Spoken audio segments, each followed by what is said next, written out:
with the singing of our national anthem. We ask all in attendance to please rise, to remove all headwear, and that all talking and other distractions cease. Tonight's national anthem will be performed by Miss Hannah Lowe.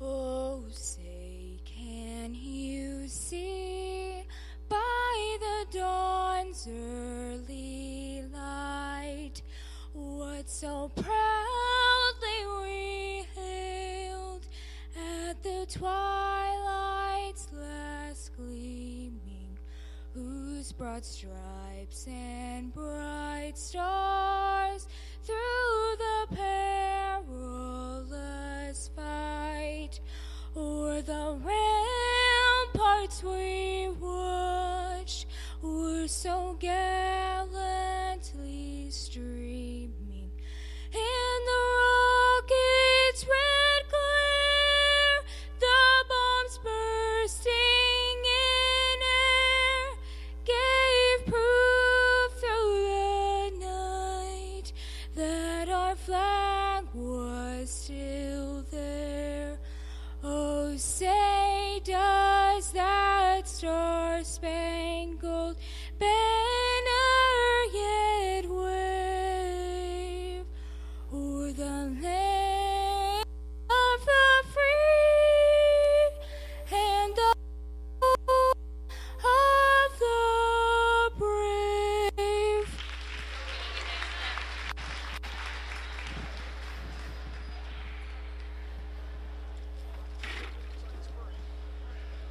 Now let's meet our starting lineups for tonight's women's contest. First, for our visitors from Blue Ridge, number 3, Chloe Fowler.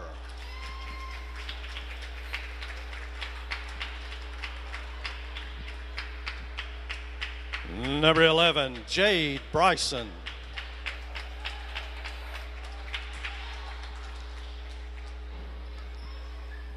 Number 14, Madeline Potts.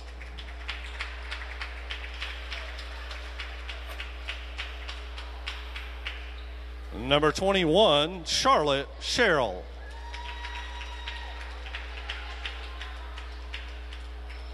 And number 23, Caitlin Stewart.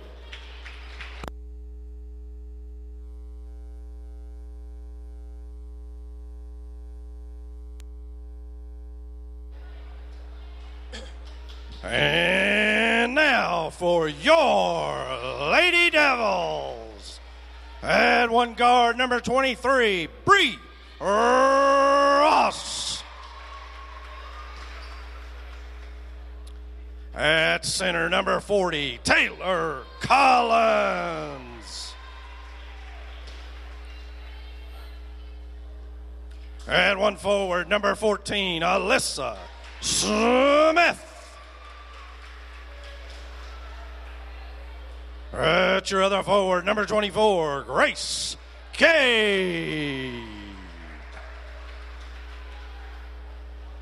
And the other guard, number 12, Lindsay Hicks.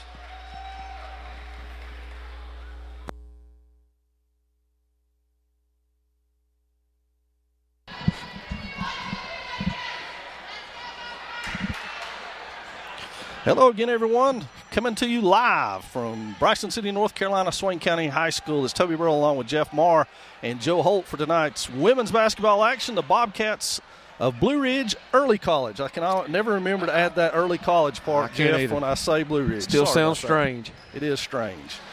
So they're almost ready to jump it up for Swain. It'll be Grace Cade. For the Bobcats, it'll be Charlotte Sherrill, who is their everything girl, Jeff. She leads them in points, rebounds, block shots, steals, assists.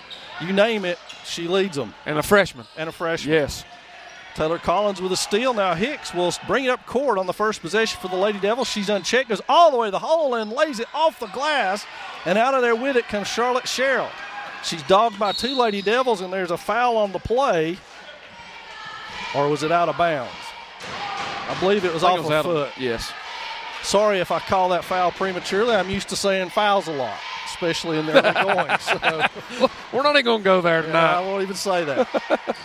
And Cheryl with a 3 on its way, and it's good. The Bobcats on top, 3-0 in this one. Swain with the ball. Hicks into the front court. Over to Ross on the wing. She looks at Collins inside. Taylor's got it. Turns up. Blocked by Cheryl. Wow. And coming out of there with it is Madeline Potts. She races to the other end. Punched away by Hicks. And now Smith will push it ahead for Lindsay, who's got it at three-point line. Shot on the way. Off the front rim. Cade tracks it down for the Lady Devils. The Bobcats in a zone. Not sure what that is. Maybe 3-2. Looks like a 3-2 possibly, like. Yes. Cabe all the way around, gives it to Hicks. Ripped out of there, but Cabe's there for it. She'll take it in the corner. Smith cutting to the basket. That's out of bounds. Swain basketball. So 6:50 into this one, or left in this first period, if you will. 3-0 Bobcats on top. And Bree Ross will inbound the ball. Bree into the starting lineup tonight. Ashton Yantz will come off the bench. Boom! Knocks it down. Hicks with a bucket to start things off. And now Swain will pick up with their characteristic half-court pressure. Straight to the hole goes Potts. She loses that out of bounds. Swain basketball.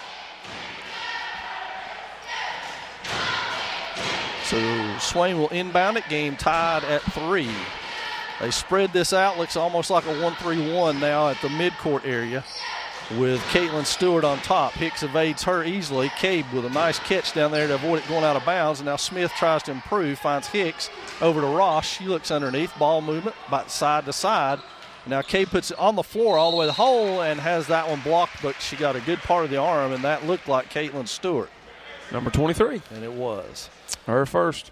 So a good sign for Lady Devil fans is Grace Cabe aggressive on her first trip to the basket, going hard to the hole, and earns 2 free throws for her credit. Grace had a phenomenal night here last Friday night, too. She was all everything for us, so it's good to see her getting off to a good start again tonight.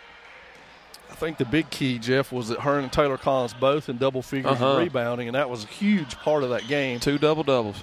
And look, just on cue, Collins with a rebound and sticks it back in. So Taylor Collins offensive rebound, and now here comes number 3. That's Chloe Fowler bringing it in. That's poked away by Hicks. Now fumbled in the corner by Cheryl. She kicks it back out to Stewart. Stewart looks inside. Smith gets a hand on that. Ross can't get to it, and now on the other side, that looked like Bryson lost that one out of bounds, punched out by Ross, and we've got a timeout. We're at the 5:50 mark, 5-3 Lady Devils, and a timeout coming your way. Good time to tell everyone that this will be our last broadcast before Christmas, and the Lady Devils and Maroon Devils JVs will all travel to Franklin tomorrow for their last game before the break. We have the Devils Duels on Friday, an all-day wrestling event up here at 9 a.m. So if you want to see some good wrestling with a lot of action, come on up and check that one out. Due to the length and nature of that tournament, we won't be bringing that one to you, but we will cover the Maroon Devil wrestling team in January when they return home. I started to say at any point Friday, you can come up here and catch some wrestling. It'll be all day. It will be all day. Just any time you want to come on. Just because they say start at 9, they don't mean you need to be here at 9. Smith digging around for it. Can she tie him up? Everybody's tied up. Should be Swain ball. And I believe it belongs to Swain. It does. Good job, Alyssa, stealing a possession for the Lady Devils there. And now Cabe will inbound it to Ross, who will set the offense with Hicks on one wing, Smith on the other, Cabe and Collins down low. They come over to Smith, and now things straighten back out a little bit as they pin Cabe in. That was punched out of there by Potts, I believe. Now it goes to Bryson. And Hicks gets a good part of the ball and maybe some of the arm, according to the officials. So we got a foul on the play. It's on Lindsay. Be her first. And her first. And we're at 5:31. So Blue Ridge, still the Bobcats, even though they are Blue Ridge Early College now, will inbound the ball. It will be Stewart inbounds to Cheryl. Stewart a 3 on the way on that side. Good box out by Taylor Collins on that side. She's strong with it, hands it off to Cabe. And now Ross is out in front, hands it back to Cabe. 3 on the way for Grace. It's off. Look There's who's Taylor. There. Atta girl. Taylor had so much confidence in that one, she's already headed back down court. 4 big points, 3 rebounds for Taylor early, picking up right where she left off. I think last game was in a 12-11 or something like that. I think that's correct, yes. Good step in by Smith there. Now Hicks will bring it the other way. A lot of green jerseys out in front of her. And good pass to Ross, passes it back to Hicks, 3 on the way, back iron it off, but Collins is there, ripped away from her by Potts, and now she steams the other way. Cave gets her hands on it, pushes it out. Now Cave gets her hands on that one. She's got it. And she, that time, Chloe Fowler avoided a breakaway for Grace Cave with a good hard foul. Into the game is Kiera Shook. She's got Smith in that normal role of Alyssa Smith coming out early on.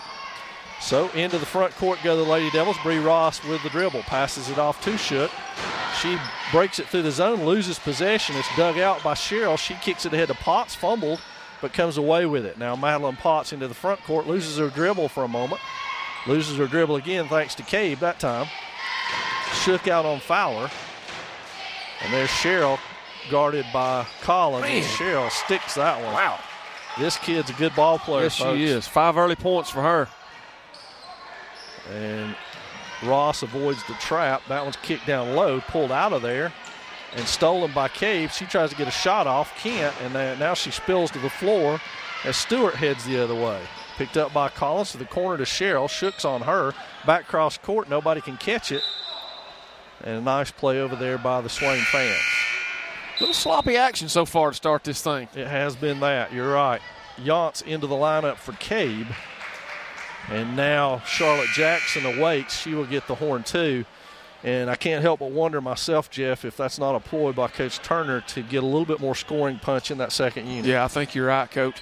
Especially when we've been getting early binds like we have in foul trouble. That gives him the luxury of having someone he can count on out there with that second group. Yeah. Because Ashton Yance has emerged as a dependable scorer over the last 3 or 4 games. Ross comes out of there the worst for the wear. And I think we got an offensive foul on Potts. Yes, it is. Madeline Potts picks up a foul by shucking Ross out of the way. And now Bree will bring it half court over to Yance. She puts it on the floor down low to Shook. Shook goes in, shot on the way. Hey, nice move, Kiera. A nice bucket by Kiera. A nice setup in there by Yance. So the Bobcats now bring it across unchecked. Jackson gets a hand on that. It spills out. Yance has got it. She hands it off to Ross. Ross now goes the other way, beats Bryson, and we got a foul on the floor. That's going to be on Jade Bryson. Her first. She is the Bobcats' second leading scorer at 10 a game, 10 and a half. Ross checks out. Smith checks in. And so Lindsey Hicks will trigger it from the wing. And already you see a different rotational pattern in there for Coach Turner and his troops. And that one, I think Yance got a hand on that and caused the pass to go awry. Then it goes off of Bryson. It'll be Swain ball. And one thing I liked about that first group, too, as well, is we saw Ross bringing the ball down quite a bit. And that affords him to be able to put Lindsay over there in that spot on that right side where she really likes. And that's a pretty neat idea, too. Yeah, you can see them being as creative as they can. Of course, you know that the Lady Devils with 10 players, depth has been an issue all season long. And so Coach Turner, a lot of quick substitutions for short bursts and short rests. You see that again here as Jackson and Shook gave good solid minutes, and now they're back out of the ball game. That's a good way to maximize everybody's strengths. Yes, it is. This is back to our normal starting lineup, correct? Yep. Yeah. Cade with a hand on that. Can't come away. Punches it out of there. Smith's got it ahead to Cade. Now Cade with numbers. Yance ahead. She goes all the way to the hole, and it's off, but Yance rips that one down. Can she hold on to it? Jump ball. But it will be to Blue Ridge. So 2:32 remaining in the first period of play. It's 9-5 in favor of the Lady Devils. Swain, of course, scored 78 last time out. Hicks with a steal. She lays it in. Nice job. So good job by Lindsay getting the Lady Devils on the board again. Now she will go against, pokes it, almost has it again. That one both spilled to the floor. It goes out of bounds. Swain off Blue basketball. Ridge. So Hicks with another steal there. 2 straight possessions by the senior captain for the Lady Devils. And it will be Smith to inbound, finds Collins underneath. Collins looks up top. Yance has got it. Yance on the floor with her left hand, which she's very good with. And Potts comes out of there with it. Smith turns her. Cabe rips at it, can't get it. Ooh.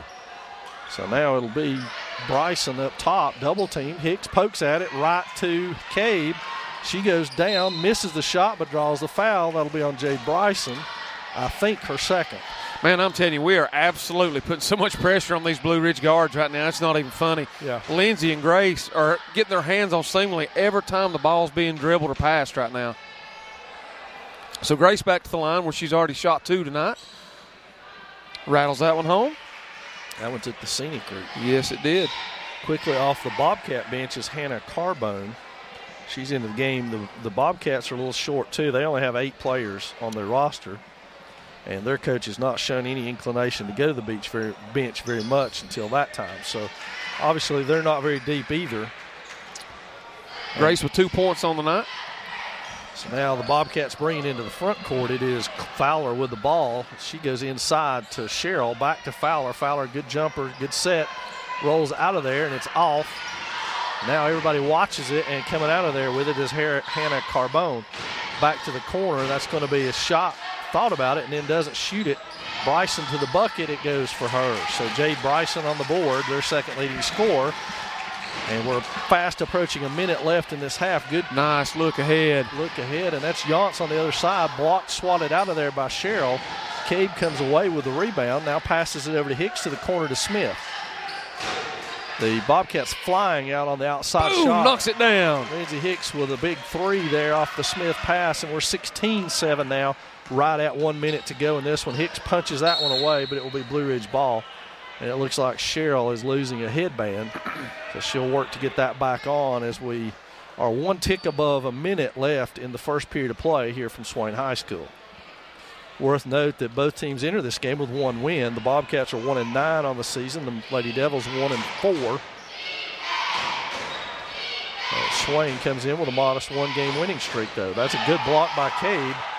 Off the shot by Bryson. Now Cade goes by Bryson on the dribble and throws it away. Yance pokes at it, and we got a walk out of that. And Blue Ridge with another substitution at the table, and Bree Ross there to check in for Smith, and that's number 1 in for Blue Ridge. That's Devin Heenan. And Bree Ross will inbound it from underneath the Swain goal. She finds Hicks. Hicks gets a screen, and it's up. Knocks it down again. Coach, her third 3 so far in the first quarter. So Lindsay feeling it tonight as she was Friday night as well against Andrews. Big night for Lindsay there with 20-some-odd points. Cheryl with a 3 on the way. Boom, the freshman. She almost has all of Blue Ridge's points. She has 8 of them. And she's for real, especially as a freshman. Hicks all the way to the bucket. And that will be Blue Ridge basketball. Wasn't sure if Cheryl got a finger on that or not. So we're to 15 seconds in the first half. Cheryl's got it. She turns, shoots. Shot on the way. It almost hits Cabe in the face. Spins out of there is Ross. And they get Bree with a travel. Smith will check in. She will get Lindsay Hicks and give her a breather here with 9 seconds remaining in the first. So Lindsay will get this 9 seconds plus the quarter break for her rest tonight. Yance pokes that one away on Cheryl. Back to Cheryl again. Double teamed by Cabe and Yance over there to 4, to 3, to 2, to 1.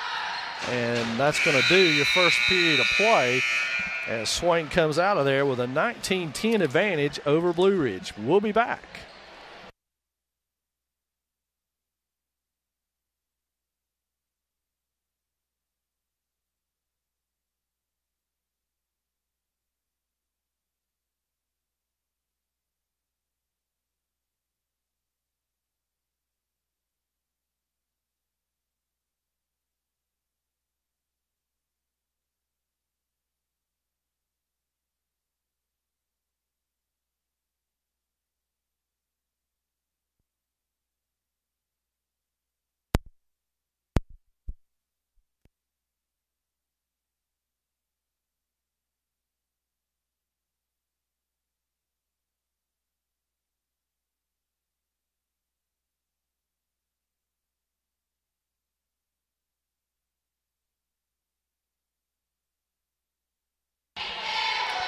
So second quarter action about ready to get underway here from Swain High School. We got the men's contest coming up after this one, of course.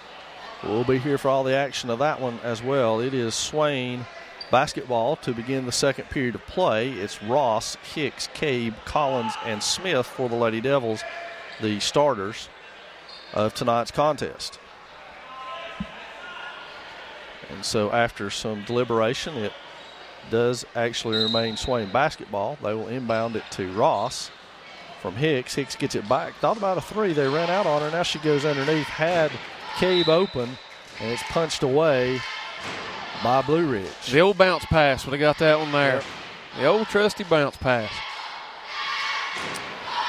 Blue Ridge content on guarding pretty tight. Hicks thinks about it. Stops. Goes there bounce it pass. is. Learned her lesson. Nice look. And Taylor Collins with another bucket in there. Swain's lead up to 11 now. As Blue Ridge brings it across with Fowler, she's determined to go to her right and does. Kicks it right back, and that shot is up and good by Stewart. Nice ball movement by the Bobcats. Hicks into the front court now, steams away, passes it off to Ross. Ross nowhere to go with it and couldn't keep her foot planted. So that'll be a turnover on the Lady Devils, 7:29 in the second. Kicked ahead, and it'll be Stewart. She goes back to Fowler. Over to Carbone, and that's Devin Heenan into the game. That was touched by Ross, so no backcourt. And into the front court, Stewart. She kicks it back to Cheryl. Three on the way from Cheryl. It's an air ball this time, and Smith has it. She's got numbers ahead with Collins. Collins Watch on the Taylor run the court. Almost got it to go, but couldn't quite get it there. Fowler with the rebound, and the Bobcats come the other way now. That's Carbone. Her dribble stopped, and now they'll reset themselves. And that will be Carbone bringing it back up top. Resets it over to Stewart. Fumbled away momentarily. Dribbles herself out of it. Ross has got it and ties it up for a jump ball. Bryson and Potts back off of the Blue Ridge bench for Carbone and Heenan. So the starters back in the lineup for Blue Ridge. And Blue Ridge will inbound it from just the other side of midcourt. And it's into Potts. She fumbled it off her leg and out of bounds. So Swain's ball now.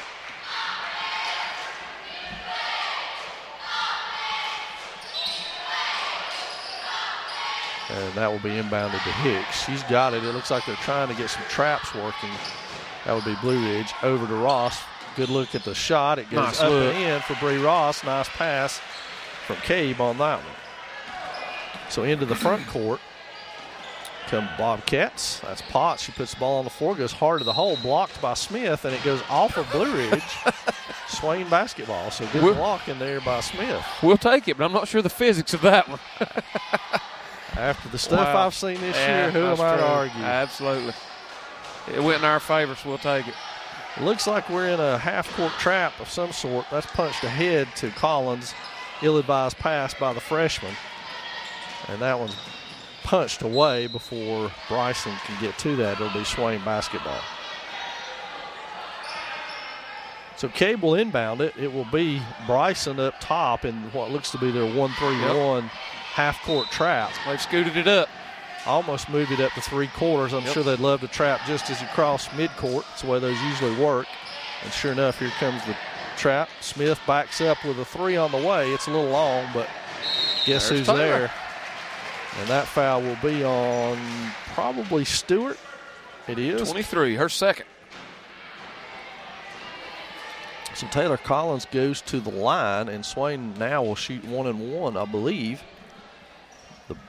Knocks it down. Good job by Taylor. I think looking at the stats earlier, Taylor's shooting 71% from the free throw line. Hopefully didn't jinx her with that one.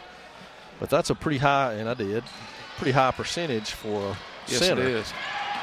And so Cheryl comes this way with it. She's going to control the ball. That's the one thing we've not seen her do tonight. She obviously struggles a little bit with that one, but that can be forgiven considering how well she scores the ball.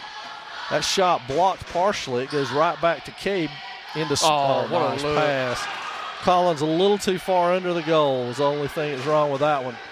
Cabe volleyball spikes that one away, and it will be Blue Ridge basketball.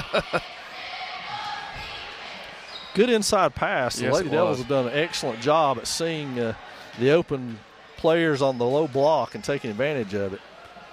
So it'll be Fowler to set the offense up top. She goes right again. Now kicks it inside. Back outside to Cheryl, fumbles it away momentarily. Hicks on her. Now she dribbles herself into the right. Smith jabs at it, can't get it, and knocks it down. Cheryl hits that one. Her 10th point. And the Bobcats have 14, so that tells you a little bit about her. Cabe over to Smith. She had a good look. Now improves her position, kicks it back out, can't go through the double team. Muscles the ball out, but is laying on the line, so it'll be Blue Ridge basketball. Yance at the scorer's table. She's in for Collins, and Shook has got Smith. So 24-14, 10-point lead for the Lady Devils, 4:45 remaining in your second period of play. That's your second period of play, not your second period of play. Not to be confused. Oh, boy. And that would be Grace Cabe, and in case you didn't get the memo, she's freakishly athletic. And got that block easily. That's her third, too. Third block of the game so far. Number 3, Fowler, her second. So the Bobcats racking up a little bit of foul difficulty. It will be Ross at the line for 1-1, I believe, here. Yes. Bree has not had a whole lot of attempts at the free throw line this year, but she makes good on the first one and will get a second one now.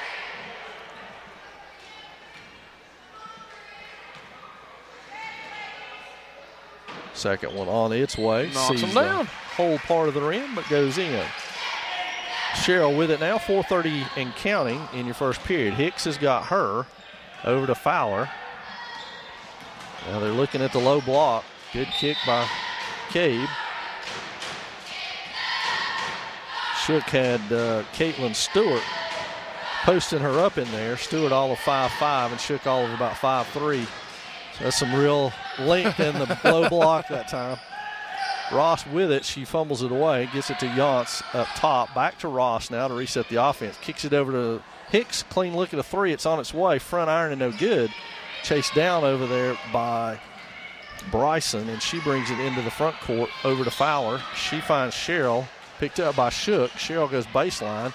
Cabe gets a piece of that one, and Ross takes the rebound and heads the other way. Kicks it ahead to Yance. She spins her way back out of it, up top to Ross. Penetration, shot on the way by Bree. It's off the front iron, but she'll track it down herself. Over to Shook. Shook over to Hicks, but it's punched away by Cheryl, and it will be Swain basketball. So Hicks will inbound it from right in front of Blue Ridge bench. Shook with it. She'll dribble once, kick it back over to Ross. Ross penetrates over to Hicks, but right there is Potts to pick that one off. And we got a foul on the play. Let's see if it's Hicks or Cabe. It 24, is Cabe. Grace. Collins checks in for Cabe, and now Smith has Ross.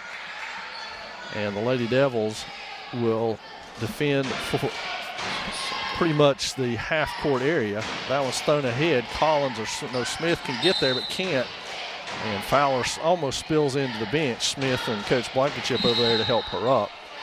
And quickly off the bench will be Devin Heenan again. She's going to get Bryson, and Swain will have the basketball. The chance to push this lead to 14 now as we creep underneath 3 minutes before half. Hicks into the front court, guarded by Heenan. Bounce pass to Shook. She's double teamed immediately. That double team's having some effect. Yeah, it is. They've moved into kind of a 1-2-2 look now, having 2 block defenders.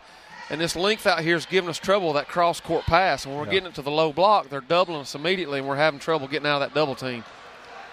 So Swain, of course, Coach Michael Turner will make some adjustments. I'm certain of that at halftime.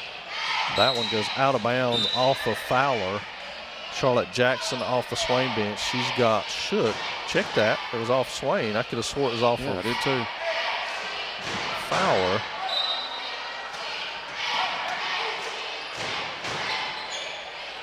And they get it into Cheryl, right back into Stewart. She penetrates, leaving Lady Devils in her wake. And now we'll get up 2 free throws. That's Number 50. on Jackson. And it will send the Bobcats to the line for, I'm assuming, the first time tonight. It is, first time tonight. And we're at the 3-minute mark of the second quarter. And if you have been a Swain follower all year, you know that that is noteworthy. We normally have this many fouls by the 5-minute mark in the first quarter. Yeah. And please don't think that's an indictment about our kids and players. It's not. There's a travel on Potts, so it will be Swain basketball. Smith will inbound it. We're a couple of ticks below 3 minutes now before the half, and Hicks will bring it into the front court, guarded by Heenan. There's a shot by Yance on the way. It's off, pulled down out of there by Fowler, and now she steams the other way, looking to be as adept with her right hand as Yance is with her left. Smith yanks it away, heads the other way, throws it for Yance, but Yance would have had to have been a Greyhound to caught that one and couldn't.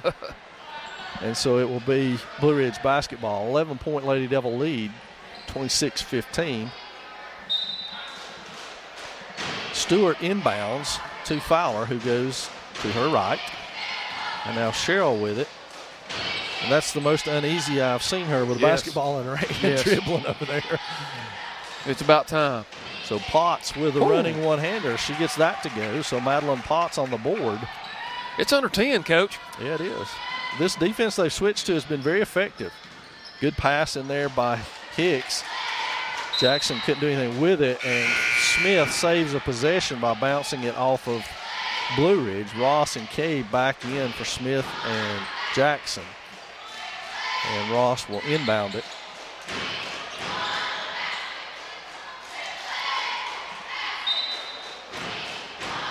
Surprised she didn't get a warning for face guarding. That shot by Hicks is off.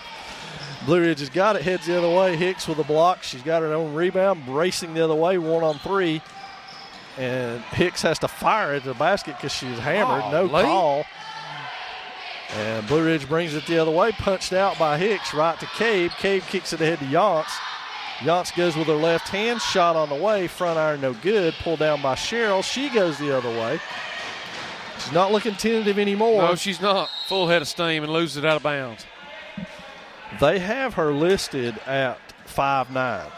I have my doubts about that height, but she's obviously the tallest player on the court for the Bobcats. That one fumbled away right to Yance. She brings it back out, goes baseline, couldn't do anything with it but shoot it, and there's Collins with it, and she is fouled underneath.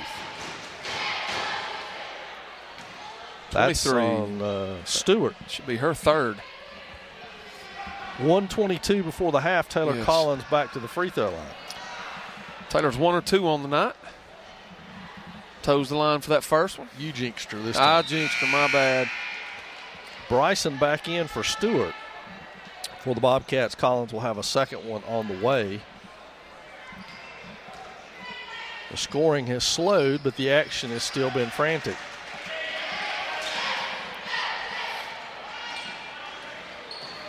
Again, I don't want to make too many illusions, but to be quite blunt, it's just nice to watch two teams play basketball. Play a little basketball. And that's going to be on Collins. Look like there's a lot of ball involved with that block, but it's not going to go that way. It will be on Taylor. Should be her first. And that's a refreshing statement. 1:12 before the half. Swain up 10 now. And to the line is Devin Heenan. And that one is off. It wasn't really hard to get free throw percentages on Blue Ridge having 10 games under their belt. They actually had some legitimate percentages I could put down on our stat sheet tonight. We were using that one the other night, and Dylan Phillips tripled his free throw attempts for the year. He tripled a lot of things the other night. And that one's out. Collins wins the race but tips it out of bounds. Can't control it. Good hustle by Taylor Collins over there in a 10-point game. Blue Ridge to inbound it. Right at 1 minute remaining in the first half now. Cheryl across half court against Cabe. Cabe cuts her off. A little bit of a walk. Shot on the way. Cabe with a rebound. Quickly to Hicks. Hicks has got numbers now. Punches ahead to Ross. Ross goes all the way. Lays it in. It rattles off. Can't buy one right now, Coach, at all. We've been scoreless for a while now. Bryson with it. She throws it ahead. Cabe goes spilling into the bleachers, and you always worry about Cabe as she flies in there. Lands hard on the bleachers. Nobody in there to box out. And the Bobcats get an easy stick back. Chloe Fowler. So it's down to 8. Hicks working, gets this 1-3-1 trap. Ross to Cabe. Cabe dribbles it across, punches ahead to Yance. Yance goes left. Has that one blocked by Cheryl. And we're down to 10 seconds with Potts bringing it up like a whirling dervish. She finds the right person, and Cheryl misses. And that one goes for Heenan. And that's going to do us for the first period of play, with the Bobcats climbing back in this thing now 27-21, as it was a very quiet period for the Lady Devils, 8 points all total compared to 11 for Blue Ridge. So we're at the half with the Lady Devils on top, 27-21. We'll be back in just a few minutes.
So we're back, almost set for the second half. And Jeff, you got a few numbers for us there on the first half? Yeah, got a few numbers. We'll start with the Lady Bobcats of Blue Ridge. Really, it's been a one-girl show so far. Charlotte Sherrill, the freshman, she has 10 big points for them on the Lady Devil side. We have senior Lindsey Hicks with 11 points, 4 steals. Grace Cave, 2 points, 4 rebounds, 4 blocks. And big girl inside, Taylor Collins, 8 points, 4 big rebounds again. This Lady Devil team went stone cold midway through the second quarter and really stuck on 27 for a while. So they're going to have to find some answers to the Bobcats changing defense and extending that thing to a 1-3-1 and then trying to trap in the corners. Really hurt the Lady Devils as they tried to work down towards the low block into the corner and ended up getting double-teamed quite a few times for several turnovers. So it looks like they're spread out again. I'm not sure if they're trapping or what they're doing. Obviously, that's something they talked about at the half, but Taylor turns right into a double team again. That ball being double teamed on the low block every single time. Every single time. It doesn't take a rocket scientist to read Coach's facial expressions right now. He's frustrated in a big type of way, and I really want to see how these girls react this half because I'm sure there was some heated discussions at halftime. Yeah, from the looks of Coach Blankenship on the end there, looked like everything they talked about at halftime went out the window. Went out the window, yeah. So I don't know if that's the case or not. We'll see. So Swain forces a turnover. Now Hicks will bring it up against that extended full court pressure. That's no problem for her. She's going to beat it on her own. Tries to punch it through again, forcing it, and it's kicked. So it will be Swain basketball underneath. So let's see, Swain still looking for a bucket here. They find Hicks, who's guarded out there by Fowler. Holy moly. Inside to Smith, and we got a foul on the play. Is that on Smith or Potts? Should be Potts. That was a train wreck. Woo. So do we have shots out of that? Nope, on the floor. So on the floor. Out of bounds. Ross to kick it in. Swain with the same starters they started the game with. That's to Collins. She has it partially blocked by Potts, and then has her arm grabbed by Sherrill and misses the shot. It's for the Brutal inside tonight, folks. You better be ready to play. And it's like you said at halftime, I think that's a little bit of our problem is we're actually being allowed to play tonight, and it's been a kind of an adjustment on our part. Yeah, I know people at home, if they've not watched our first few games, don't understand what we're saying, but quite frankly, the last 2 home games have been free throw shooting contests, so because of fouls. Collins rips that one out of there, and here comes Cabe with it. She kicks it ahead for Hicks. Hicks with numbers goes inside to Collins. It's too long, but Potts got a finger on that one as it goes out of bounds. So still, again, we're below 7 in this third period. No score in the period alone. Hicks with it on the wing, 3 on the way. Front iron no good, but there's Cabe dribbling, improves herself. Oh, he's going to get the roll. Wow. Acrobatic play by Cabe to get that one to go. And that foul whistled against Charlotte Sherrill will give Cabe a chance to go back to the line for one shot. And the Lady Devils finally get off that 27-point snide they've been on since midway through the second on this Grace Cabe traditional three-point play. So Cabe makes good on that one. So Swain pushes the lead back up to 9 now as it had been down to 6. And now into the front court comes Fowler. She kicks it back to Stewart, over to Potts. Walks it down to Bryson, who dribbles it back around with Ross on her. Now we'll try to back her way down. Spins, loses possession. Smith with it. Should be Swain ball. That one, Bryson goes down hard. Let's hope she's okay. She stays down. Let's check on her, folks. I started to say, are we going to blow a whistle or check her out or something? Dad, Jim. I guess that's one of those tough love. You're okay, walk it off. So hopefully she is.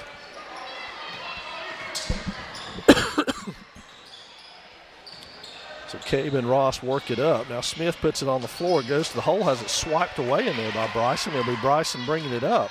Cabe sprinting from half court. Hicks digs it in. Bless her heart, she's down again. And that will be off of Bryson, who is down one more time over there. She may be tired of using her body to clean the floor. Hopefully she's all right. She's staying down this time. I wish somebody carries on her way out at least.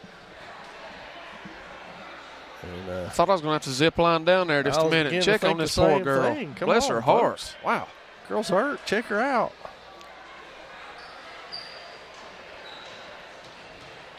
So as Jay Bryson, they check on her, we'll set the stages for you. Swain to Franklin tomorrow for a full slate of games. got to be a little bit troublesome for Turner and McMahon in that the last time we did back-to-backs, it did not work out well at all. It did not. Our kids' feet looked like they were in concrete. Absolutely. And just the fatigue, they just wore us out. Yeah.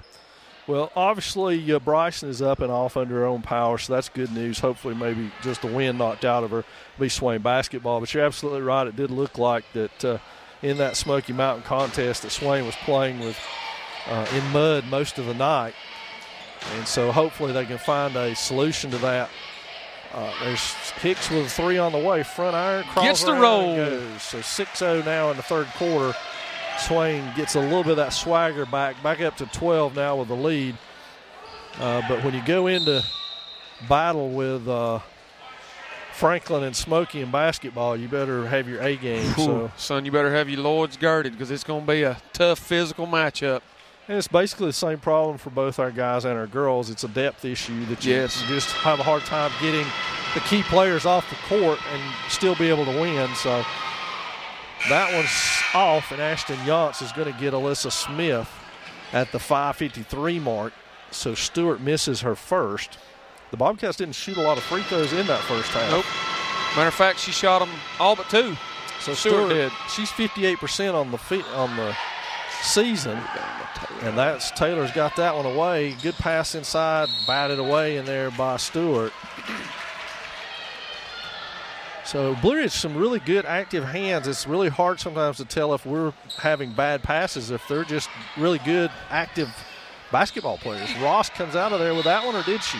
You know, I hesitate to say this. I don't want to take anything away from Blue Ridge, but this group of girls that they have out here this year, they look really athletic. They're not a bad basketball team. They're really not. No, they're not. I believe if they had some depth, yes, they would be able to fare a lot better in the Little Smoky. I know they're not won a game in the Little Smoky yet. I think they're 0-2. But the funny thing about this roster, if you've looked at it carefully, Jeff, is they don't have a senior on it. No, they don't. They sure don't. So they are going to be a team to be reckoned with next year, I believe. 24, Grace Cave. That should be her third, Coach. It's the first foul trouble we've been in tonight at the 5:25 mark of the third period. So to the line is Cheryl. She gets the roll and it goes. She's shooting 64% on the season. And a very good player. Yes, she is. I'm very impressed with Charlotte Cheryl. She has already hit her average. That one raked out of there by Potts on Cave. And Hicks comes out of there with it, steams the other way against Cheryl, who tries to call a double dribble. The officials didn't see her or it. So now she tries to kick it ahead. That's Stewart against Ross. Pulls up, shot on the way. It's short. Yance has got it. She's got Hicks ahead if she wants her. Ashton with that left hand. She's locked and ready to go all the way. Coast to coast. That's Ashton's first bucket of the night, Coach. And she is our second leading scorer on the season. Collins with another blocked shot, but out of there with it is Devin Heenan. Oh, good grief. Please don't go into that water cooler. And timeout Blue Ridge, but Heenan is okay. She did not go into that, thankfully, so she's all right. But Swain will go to Franklin tomorrow to continue our thought on the last time out. To conclude play before Christmas break, then take Christmas break off. They're in the Franklin Holiday Tournament. Dates and times on that have not been released yet. As soon as we get those, we'll pass them along to you on the Maroon Devils Network, so stay tuned on that. As a matter of fact, that's the best place to be for all of your news on Swain High School, and anything and everything that goes on athletically is maroondevils.com. So check us out there. Follow us on Twitter and Facebook, and you'll be in the know, which I know you like to be, right? I do. I'm a Twitter guy. I've said that before. I just find all my information on there, and everything that our Maroon Devil crowd puts out, it's just always phenomenal. I enjoy looking at it. And we should say, too, that we've already plugged it once, but we'd like to plug it again for Coach Adam Jaimez and his staff, as they've got the Devil Duels coming up on Friday. I'm sure that's something that Coach Jaimez and his folks would like to make an annual tradition around the Christmas time, is to have those Devil Duels and bring a lot of wrestling teams in here and have a big tournament. And that certainly would be the indication of what it looks like it's going to be Friday. Good time. Absolutely. Have a big time up here. So Swain ball, as they work against this pressure, back to Hicks. She's got a 3 on the way, and that's back iron good. No good, but Collins is there and proves herself and sticks it. Nice job, Taylor Collins, on the rebound. And working on that double-double again, Coach. Here comes Heenan into the front court. She fumbles that one away. Over to Potts. Shot on the way by Potts, and she's got that one. And now it will be Ross back to Hicks against the pressure. Hicks is going to beat it by herself as she's done all night long. She goes, kicks it back to Ross. Foot on the line. Toes out of there right to Cabe. Cabe puts up. And another three-point opportunity. Grace is becoming queen of the traditional three-point play. Yes, she has. I think she had, 4 the other night? At least 3 that I remember for sure. She's working on, this is 2 for her. Grace 3 for 5 from the line tonight. And out comes Heenan. In comes Carboni. Who was that foul? 21? Yeah.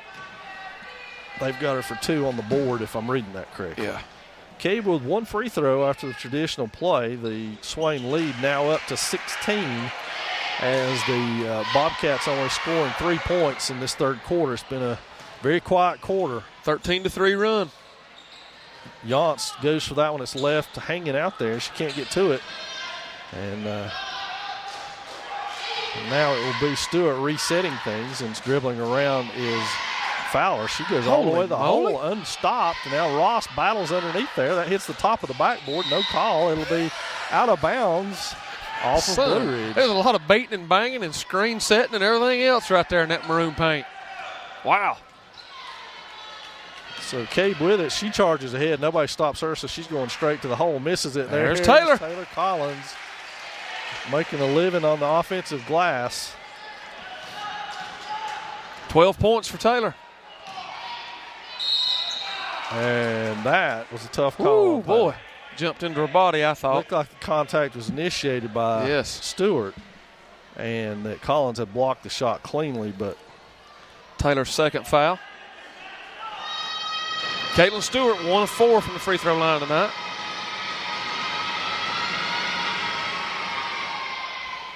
And this is that one. And in is Faith Bryson and Jade Bryson for the Bobcats.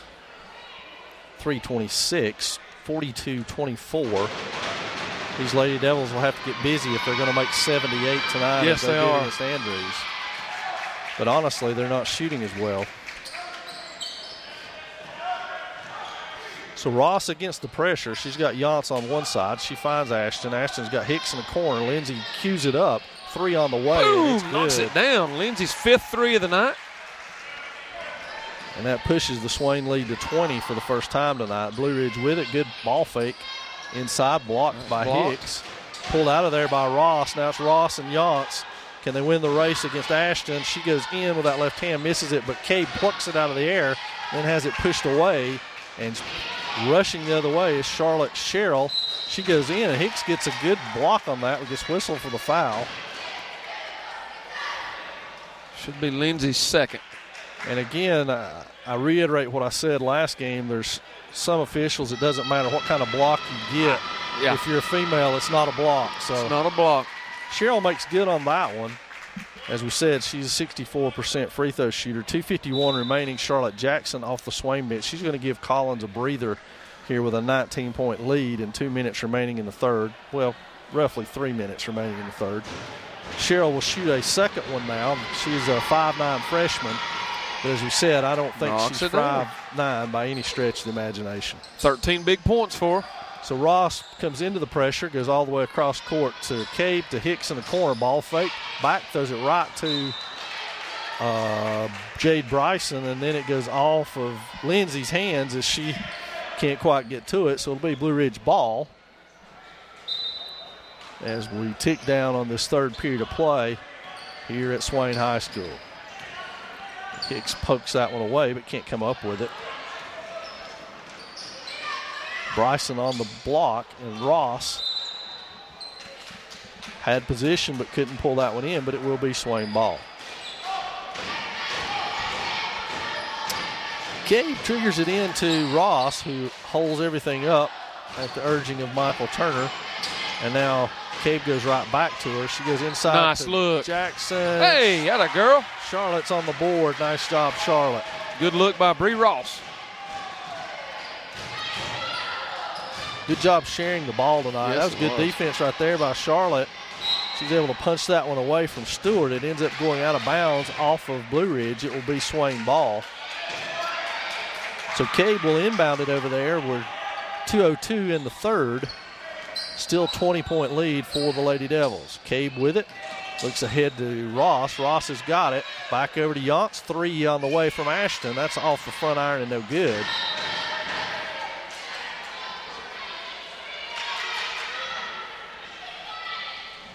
Ashton having a hard time getting things on track tonight, but she's had some tremendous nights out for this Lady Devil team. Yes, she has. So ahead into the front court is Fowler to Bryson. That one's on its way. Cabe with it. She's on a foot race for this one. She's going to win the foot race. Coast to coast, baby. She goes with that one. I doubt very seriously there's anybody on either team that could have caught Grace on that one. Grace working on a double-double, 10 points, 8 boards. That shot banks home. Nicely done by Fowler off of the Blue Ridge bench. Ross kicks it over to Cabe this time, back to Hicks. Hicks beats it with a press ahead to Jackson, but she can't get there. Alyssa Smith back up off the bench. She's got Yance, who will take a seat here. And we've got a shoe untied. Kiera Shook at the scores table, hiding in plain sight. Go on in, Kiera. At 5 foot, something really small, 1 or 2. When she kneels down over there, they can't, Paul and Joanna can't see her. Potts with it. She works against Hicks, kicks it over to Fowler, who works against Smith, and Smith treats her rudely as Fowler spills to the floor, and now Blue Ridge will inbound it. Alyssa's second. And Blue Ridge inbounds it to Fowler again. She kicks it ahead. It's tipped by Hicks, but it'll go out of bounds. And it will be Blue Ridge basketball. We're at 1:02 in the third. The Lady Devils still with a 20-point lead here in the third period after going stagnant in the third period. There's a steal. Period. Right to Shook. Now Shook's got it. She goes the other way. Punched. Shook pulls it up. Get in there, ball. That a girl, Kiera. Has a big grin on her face. Good job, Key. It's her 4th point of the night. That's a career high, I feel certain. Bryson back up top to Stewart. Stewart over to Potts. Potts improves herself. Lays that one in against Hicks, who couldn't do anything to stop that. Now Hicks against the pressure. She weaves her way through, takes it all the way herself, and lays it in. That was easy. And that one's thrown over. Potts might get it. She does and saves it. Kicked back over to Bryson. She penetrates, and Ross ties her up. Good jump ball, Swain ball. Good job by Bree, and poor Jade Bryson is on the floor again. Bless her heart. And Willa Bible into the lineup for Lindsey Hicks with 15 seconds remaining in this one. And Bryson is down. She's holding her back. Yes, so she is. We hope she's okay. And they check on her now. The guys' game coming up after this, the Bobcats again come into this game 1-9, but they too have a young and lengthy team. And looking at some of their players on the roster, they have a good height on there. And so it'll be a stern test for these Maroon Devils to. Holy cow, 6'5", yeah. 6'4", 6'2". Yeah, that's what I'm saying. I don't know if they've stretched the tape or not. I believe they stretched it just a little bit in this girls' game. Yeah, I think so too. That's okay too. But yeah, 6'5". Wow. So they've got a lot of height. It should be an interesting matchup for the Maroon Devils in this one coming up tonight. And then, of course, Franklin tomorrow will be a tough test for the Maroon Devils as well.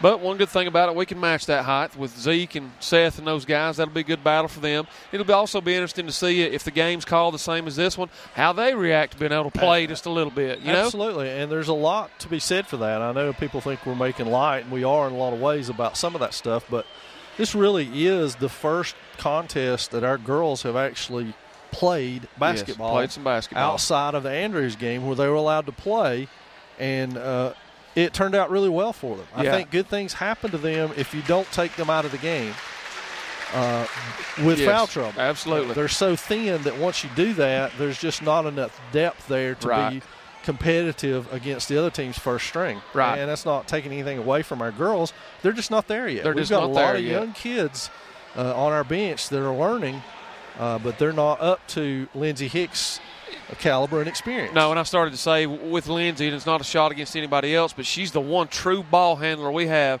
that's held the ball in tough situations against tough opponents. And everybody else, they're not skittish with the ball by no means. They're getting better, but she's the one person that we could ill afford to lose. Absolutely. Yeah. And Bree Ross has made tremendous strides in the 5 games that we've had so far, and she's going to continue to get better. Absolutely. In time. She's going to be really, really good. Yes. Good Euro step by Smith. She can't finish it. Willa Bible battling in there. I think she tied it up. It'll be Blue Ridge ball. Should be Blue Ridge. But a good job by Willa to tie that ball up. And, again, Willa's a good example of that. She's a freshman. She really should be getting seasoned on a JV team. We don't have one. Right. If she plays JV ball, she's on the court almost all the time, getting better. Yes. But she has to relegate herself to getting better going against these girls in practice, and that's hard to do. Oh, nice awareness by Smith. I didn't even know there was that many seconds She caught left. me by surprise, too. I didn't realize that either, but good job by Alyssa. So after 3, we got Lady Devils on top, 53-31. We'll be back for the final 8.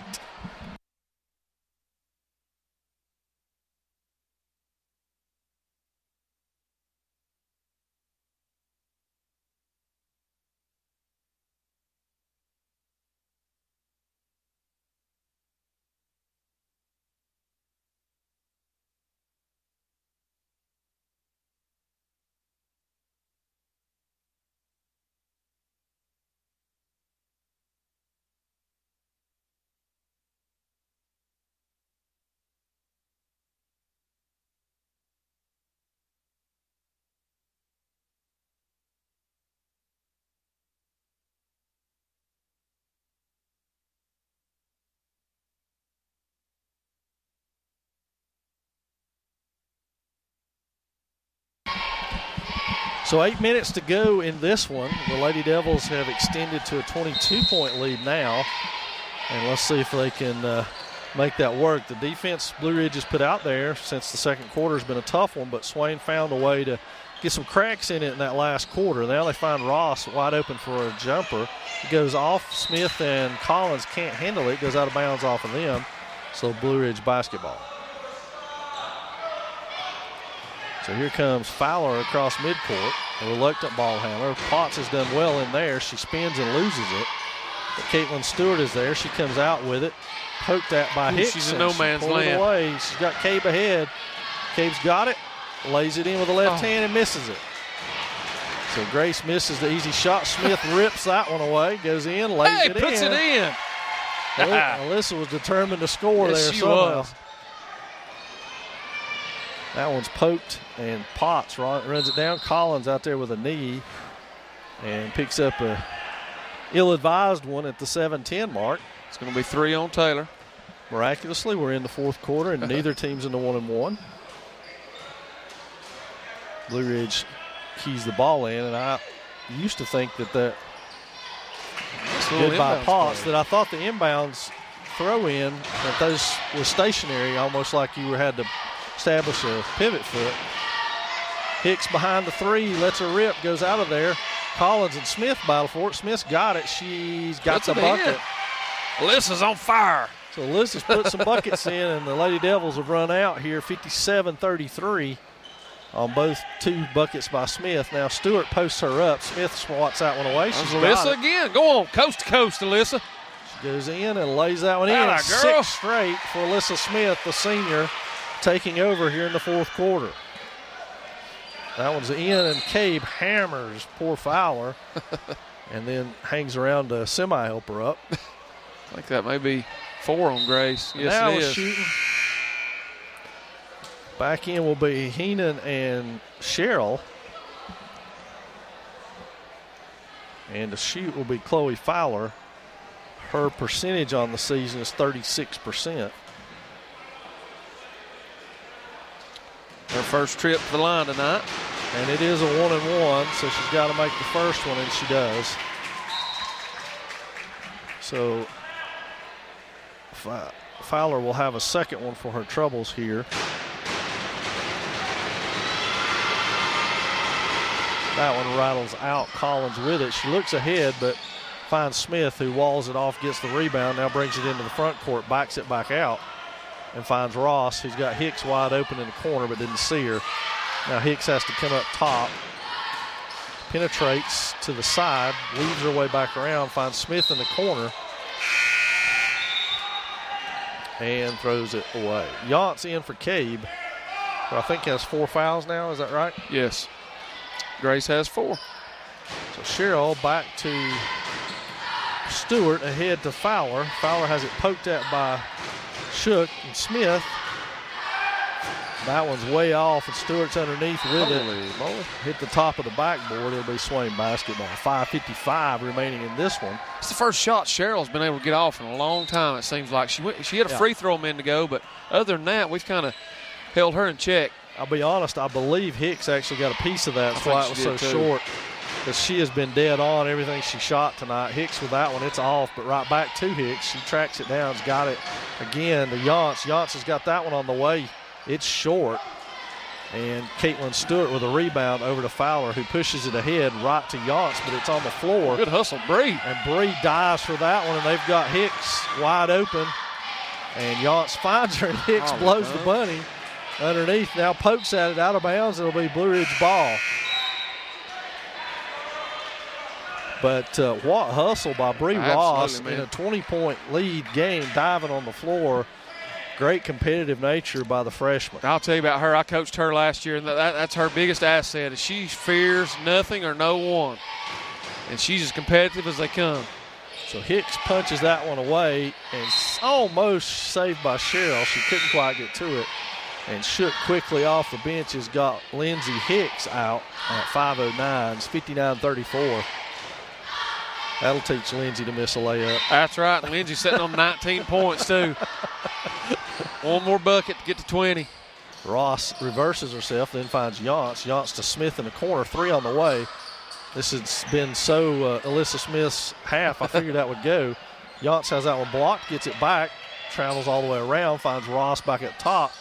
She fakes it back over to Yance, and now all the way across court. Cheryl steps right in front of that one, now uneasily tries to move her way up court and misses that one, but Yance is right there for the rebound, steams the other way with Shook ahead and Smith ahead. Smith jumps in front. And that one's going to be Shook if she tracks it down without going back court. She does. Inside to Yance, has it swatted away. She keeps the possession. Things have gotten really sloppy really fast. Yance left hand goes baseline, has it ripped, and then has a look, and then throws a little bit of her shoulder there as she goes to the line. So 4:19, Ashton goes to the line. She's at 65% on the season and will go to the line tonight. And they have signaled 2 shots for Yance here, so she'll shoot 2. Ashton entered this game second leading scorer on the team with 10 points a game and have been just stellar all season long. And she's had a bad game tonight, but in all due respect to Ashton, it's nothing to hang your head about. That's right. Everybody has them, and there have been nights that she's carried this team, so that's okay. She still has 5 boards and 2 assists. And that's the key for Ashton as a sophomore, finding ways to contribute when the shot's not falling like tonight. Smith with a hand in the cookie jar there on Cheryl, and I think she got caught. And that'll be 2 shots. Alyssa. That was in the act of shooting. Okay. Alyssa's 3rd. Cheryl, she's 3 for 4 from the charity stripe tonight. That's short. Season-wise, she's at 64% according to their MaxPreps page. Which, considering watching her shoot, doesn't surprise me a whole lot. Beautiful form. Ross ahead to Shook. Now Shook waits. The double team comes. She finds Ross. Ross ahead with it. Penetrates, keeps going, and probably should just went on. And Yance trying to shoot that was fouled, and it ends up being a great pass to Taylor Collins, who lays that one in. 62-35 now. Cheryl brings it across, guarded by Smith. Now backs herself back out. And a bevy of new Lady Devils into the lineup now, which will include Willa Bible and Reese Welch, along with Charlotte Jackson, Grace Cave, and Lindsey Hicks, who have their instructions for the final 3:39 of this one. That had to have been 5 seconds. And Smith comes away with that, and we got a trip foul on Bryson, who finds herself on the floor again. And Smith will get some free throws for this, I believe. No, we're not in the bonus yet at Swain, are we? I think that's just 4 fouls. Yeah. We got 5 new ones coming in, and for the Lady Devils. Poor Jade, man. She's going to have to hit the ice tonight. Absolutely. Ice bath is in order for Jade Bryson. That's third spill to the floor. So Hicks and Cabe will join Bible, Welch, and Jackson in the Swain lineup. Bible with the ball on the wing, puts it on the floor, loses control, gains it back. Nope, Cheryl's got it. Cheryl steams out of there. Hicks will guard her, cuts her off on the baseline. No, she doesn't. That was kicked back around to Bryson. Bryson thought about it. That was such a good jump stop, I thought she actually jumped. So Hicks weaves her way through Blue Ridge Bobcats and ahead. Now she goes, kicks it to Bible. Bible's shot from the wing is no good. Pulled out of there by Cheryl. Cheryl steams the other way. Cabe's on her hip. Jackson cuts her off. Good job, Charlotte Jackson. Looked like a charge to me. Yes, it did me too, Coach. You got to applaud the effort by Charlotte. Good job getting in front of there. Good. Looked like she had her feet set and everything. Cabe run her right to it, but to no avail as Cheryl goes back to the line for a pair. 4 of 6, 4 of 7 on the night. I'll tell you what I really like down here is Lindsay had a clear path to the basket. She chose to go ahead and give freshman Willa Bible an opportunity to get a shot. That's big-time senior leadership right there. I enjoyed watching that. Absolutely. It would have been easy to have went on and shot it. Nobody would have faulted her. Nope. Reese Welch comes out of there with it, heads the other way with Green in front of her. Now hesitates and moves forward. Finds Hicks with it. Hicks inside, off of Cabe's hands and out of bounds. So it'll be Blue Ridge basketball. Bryson coming. And she inbounds it to Cheryl, who quickly gives it back to her. And they play hot potato with it as they come up the court. 2:40 and counting in this one, 62-35 your score. Lady Devils in control. Oh, double dribble. He got it. It will be Swain basketball over on the wing here. Another good night, impressive-wise, at least from my standpoint, for Taylor Collins. I thought she had an outstanding night. Look who I've got my fingers on here, trying to figure out exactly where she's at. I didn't even see what you were doing over there. She's got 14 points, 9 rebounds, 2 blocks. Cabe all the way to the hole. One-hander doesn't go. Bible pokes at it. Jackson pokes at it. Jackson's going to get whistled for another foul. And she's got to feel like the unluckiest player on the court at times as she's whistled for another one. Be her third. We're at 2:21. So Collins 1 rebound shy of a double-double again tonight, and that's the maturation process for this sophomore. And it just is very impressive how she's grown over these last 2 games where, frankly, she's been allowed to play, and that's not Michael Turner's fault. That's the officiating that we faced over this has been tough because she stayed in foul trouble a lot of the time. So with her playing time, she's done well with it. Blue Ridge with the rebound. They find Cheryl with it. Bryson 3 on the way. It's off. You can see it from our angle here. Almost saved, but not quite. 2:11 left in this one. Cabe and Hicks, along with Bible, Welch, and Jackson. So and Grace 2 rebounds shy of a double-double. That's the kind of production out of those two that the Lady Devils have got to see, and Michael Turner has to be impressed with it. So Hicks a chance to cross herself over and get in there, but it's poked away, and we got a jump ball, which will Nope, he's going to call a foul. 34, Willa Bible. Welcome to the game, Willa. 1:56 remaining, and now Ross and Shook at the table to get Cabe and Hicks would be my guess. And it's good to see Lindsay's outside shot coming around as the season progresses. That's going to be an important cog for this Lady Devil bunch the rest of the way. As really and truly the only proven three-point shooter on the team, Lindsay, that is. Well, she's kind of like the quarterback of the football team. Yeah. She's going to have to do it all. She's going to have to rebound, assist, get the hard shots, play every minute she possibly can. And that, I mean, as a senior, though, that's kind of what you want. Absolutely. And I think she's definitely up to the challenge. I, for one, and I don't know what Lindsay's future plans are, but I, for one, think she's capable of playing the next level easily. Oh, without a doubt. Just a question of finding the right fit. You know how important that is. Yes. For kids that are high school age to have the right fit and find a coaching staff that believes in their abilities and allow them to play and get better. Yeah. And hopefully Lindsay will find that. I'd love to see her play on the next level. Me too. She works her tail off to be able to be at the point she's at right now. So hopefully that'll pay off for her. I think the biggest bonus for Lindsay over the last couple of years is she's actually grown about 3 inches. Yes, she has. She's really and truly one of our taller players on the team as a point guard. It's funny. I came back and I saw her for the first time after the summer, and I kind of had to do a double take. I swear she grew 2 inches this summer. I think you're right. I had to do a double take the first time I saw her as well. Like, gosh, Lindsay, you've grown. Oh, Bree, one extra step. I'm glad that when she bounced that ball, we have the officiating crew we do. I was thinking the same thing, or that would have been a that's an automatic. So, Blue Ridge with the ball. We're at a minute now and counting in this one. Swain's still on top, 62-38, and there's a walk. So things kind of sloppy, but that's to be expected here in the last few minutes. It'll be Ross against the pressure. Poked, but not away, and now Ross reverses herself. Holy cow. Willa nice rebound by Willa to get in the stat column for tonight. And may have a chance. She's going to have a chance to go to the line for her first point. Well, it was a very productive third quarter that propelled our Lady Devils to this point. It was down to 6 at the half, and then Swain went on a big run to open and midway through the third to pull away and build a 22-point lead and put themselves in this position. Then it was Alyssa Smith's hot start in the fourth quarter that kept things going for Swain. Bible's second free throw is off, and it'll be chased down over there by Bryson. She's got it right to Shook. Bible steals it, fumbles her way around, has got it off. No good. Shook tries. Bible's got it. She's going to get another shot. She's fouled again.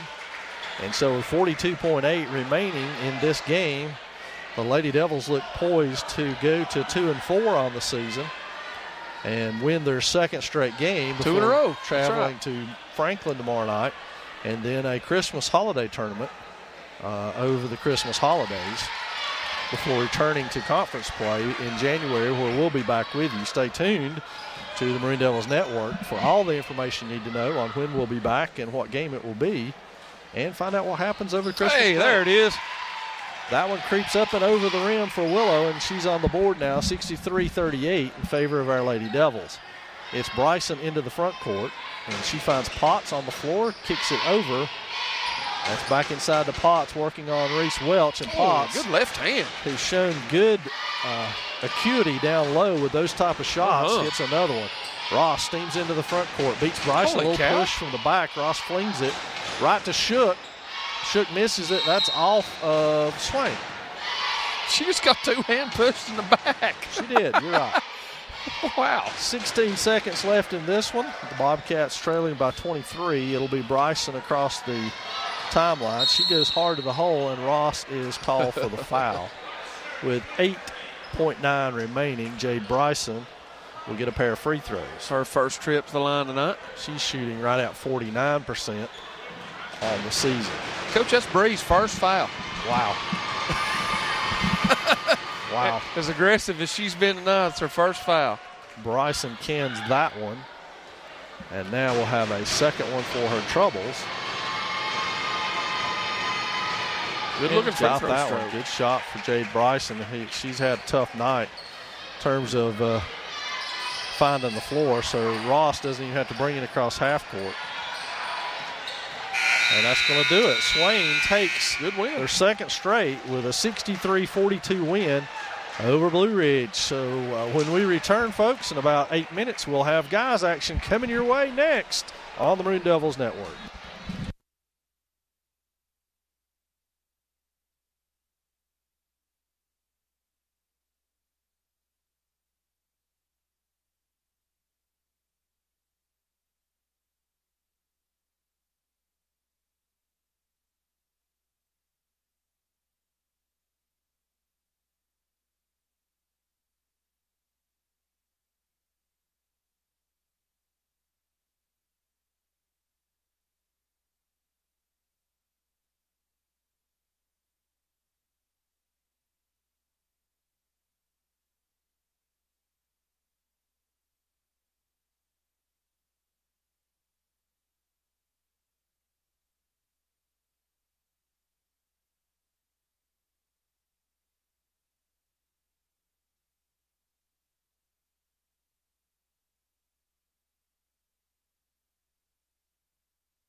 And hello again, everyone. Toby Burrell and Jeff Marr along with Joe Holt for tonight's men's contest. We appreciate you joining us here on the Maroon Devils Network. Maroon Devils, of course, still in warm-up mode here against the Bobcats from Blue Ridge Early College.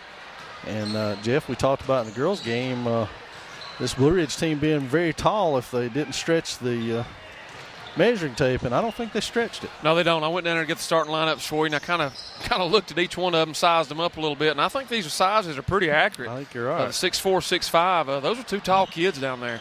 Yeah, they'll start both of those in the pivot, I would imagine, and that will go well against Seth Parker at 6'3" and Zeke Bradley at 6'5". So it'll be a good matchup between those two squads.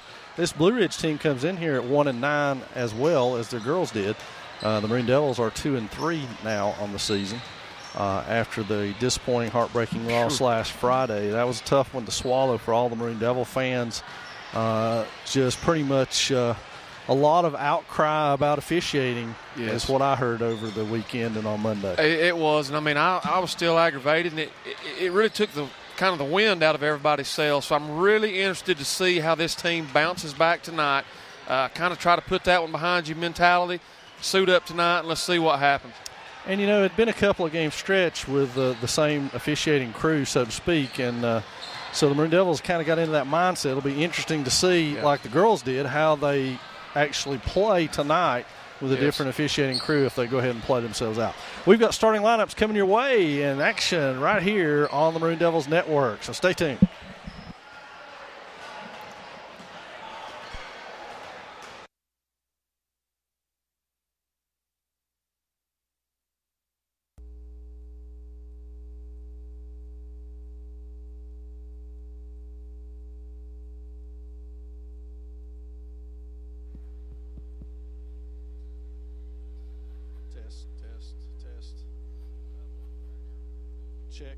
Check.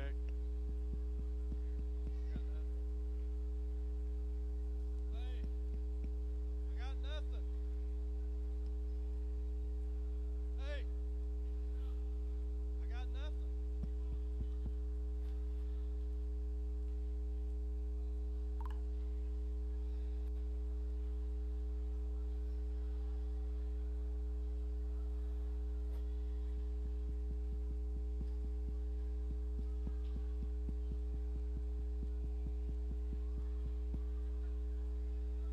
And now let's meet your starting lineups for tonight's men's contest. First, for our visitors from Blue Ridge, number 45, Blake Potts.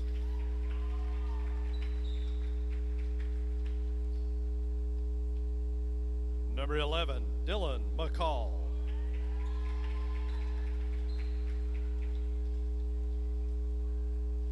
Number 15, Levi Taylor.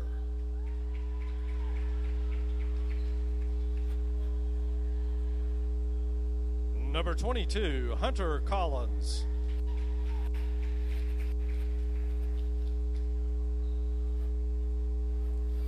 And number 25, Hunter Fowler.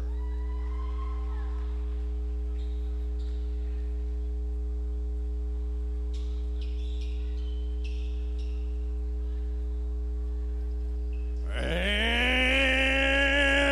now for your Maroon Devils. At guard, number 20, Gage Southers.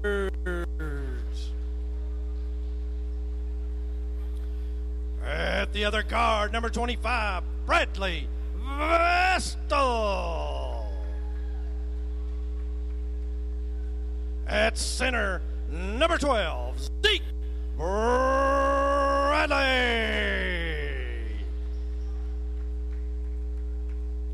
At one forward, number 24, Seth Parker.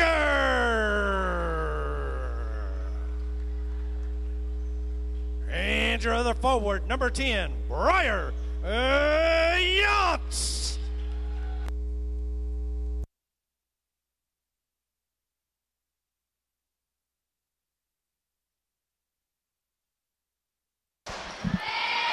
And so we are ready, Jeff, to tip this thing off between the Bobcats and Maroon Devils, and both teams coming into this game really wanting a win in the world's worst way before they start Christmas. Absolutely, and especially with that big game lurking tomorrow with Franklin. We know that's going to be a tough, brutal contest, so the guys looking to kind of get in unison again tonight, get things working on all cylinders, and getting out of here tonight with a big win.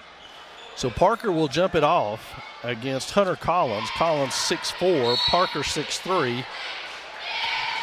And I don't think either one of them touched it. And I'm not sure they did They either. chest bumped it. So the Bobcats will control it out front with Hunter Fowler. He passes it over. Briar Yance with a steal immediately from Potts. He goes ball fake, goes all the way to the hole, and spills to the ground on the foul. Bradley and Southard's quickly to help him up, so Briar will shoot a pair to open this game up for the Maroon Devils. And I'm going to make one more comment about this, and then I promise I won't bring it up again. That would have been a foul the other night, and Briar would already have one. You're right. On that defensive call right over there. You're right. It would have. I won't make the same promise. I'll probably bring it up. I'll probably again. break it, but Briar misses the first one, and Briar's a good free throw shooter on the year, right at 69%. Of course, that's a 4-game sample size, so that's not a whole lot to go on, as we learned from Dylan Phillips last Friday night. That one spills out of there and pulled down by Fowler, and Fowler will go the other way with it. He kicks it ahead to an open Parker with a block and Bradley with a rebound. Here comes Southard's the other way. He's got Vestal on one wing. Vestal ball fakes, penetrates all the way to the hole, looks back, puts it up. Parker fights for it, but pulled out of there by Levi Taylor, and the Bobcats go the other way.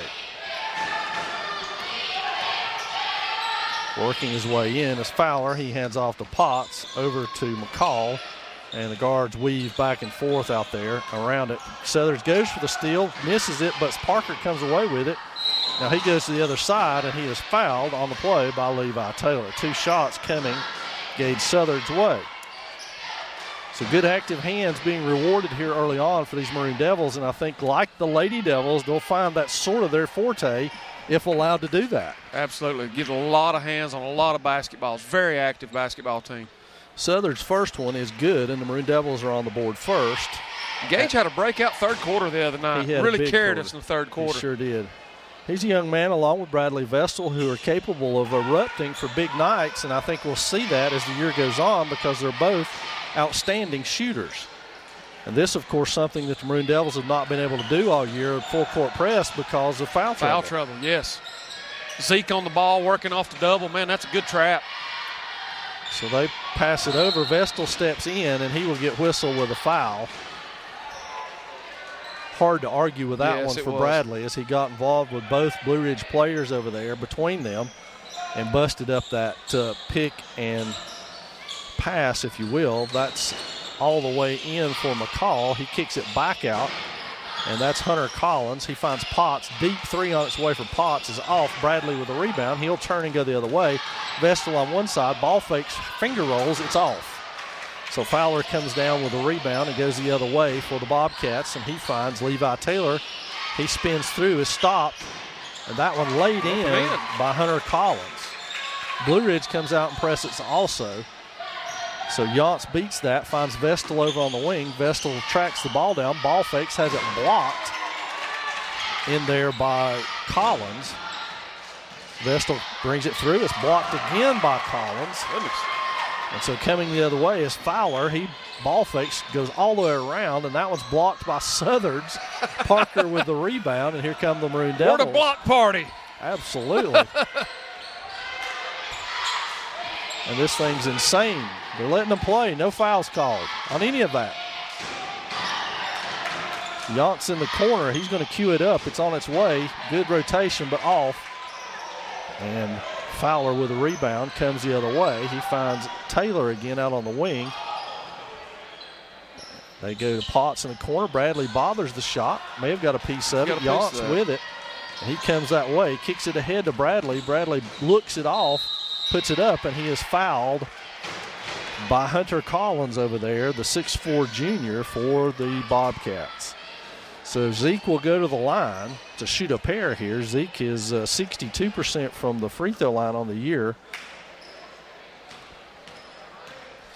and has shot more free throws than any other Maroon Devil by a wide margin. He misses the first, and now we'll have a second one for his trouble. We're tied at 2 at the 5:27 mark of this one.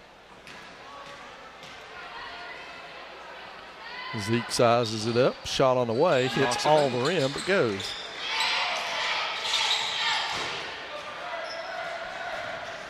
And now Taylor, the 6'5 junior for the Bobcats, brings it up. He passes it off to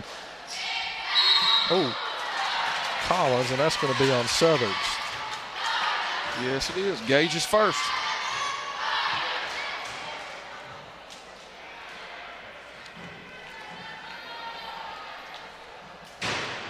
So this will be Dylan McCall shooting free throws here. And that one hits the front of the rim and doesn't go. Quickly off the Swain bench for Bradley Vestal will be Jacob Waldrop.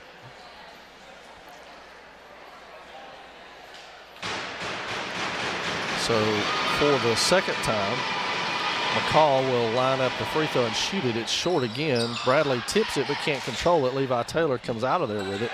Potts now penetrates, dumps inside, and that one rolls home for Hunter Collins. His fourth point. Got them all. Oh, good pass by Zeke. Oh, good backside pass. Not going to go. And Yance again spills to the floor, and it's good to see that Breyer's okay after Friday. We were a little worried about him. Yes. If you recall, and we're watching avid Maroon Devil followers, he fouled out of the ball game on what was termed an offensive foul, but was hit extremely hard. In my estimation, could have been considered an intentional foul. I thought that's what was going to be called. And stayed on the floor for a little while before getting some assistance from Kerry Powell and Neil Blankenship, but it's good to see Breyer's no worse for the wears. He sticks both free throws, I believe. Yes, hit them both. And now it's 5-4 in favor of the Devils. Poked away by Yance, poked again by Southers, and it will be off of Taylor's Swain basketball. So Gage Southers will inbound it to Seth Parker right in front of the scorer's table, now walk it across. Cross to Parker on the other side. They hit Waldrop. Waldrop comes off the screen over to Yance, back to Southers.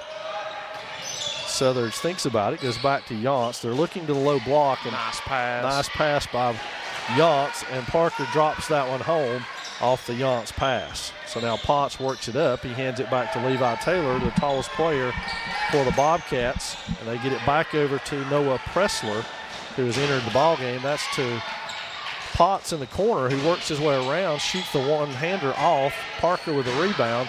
Now Southers will push the tempo. He has Bradley ahead, goes to Parker on the opposite side. They give it to Yance. Deep three for Breyer. Boom! It's good. Knocks it down. So Breyer extends the Swain lead to 6, biggest lead of the night for the Maroon Devils. Taylor takes the inlet pass. Now Pressler is pressed by Waldrop and Yance, finds Taylor, and Taylor will bring it across with a hurried tempo to the corner to McCall. McCall's shot bounces off, and there's another rebound by Hunter Collins, who finds Levi Taylor and dishes it off. Yance back to Waldrop. Jacob all the way to the baseline. Parker fades away and drops it home.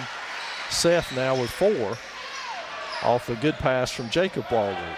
Make sure we identify the Waldrop brothers. That's there are right. 2 of them. Parker gets a hand on it. And dropped in by Hunter Collins. Wow. This Collins kid very active for Blue Ridge.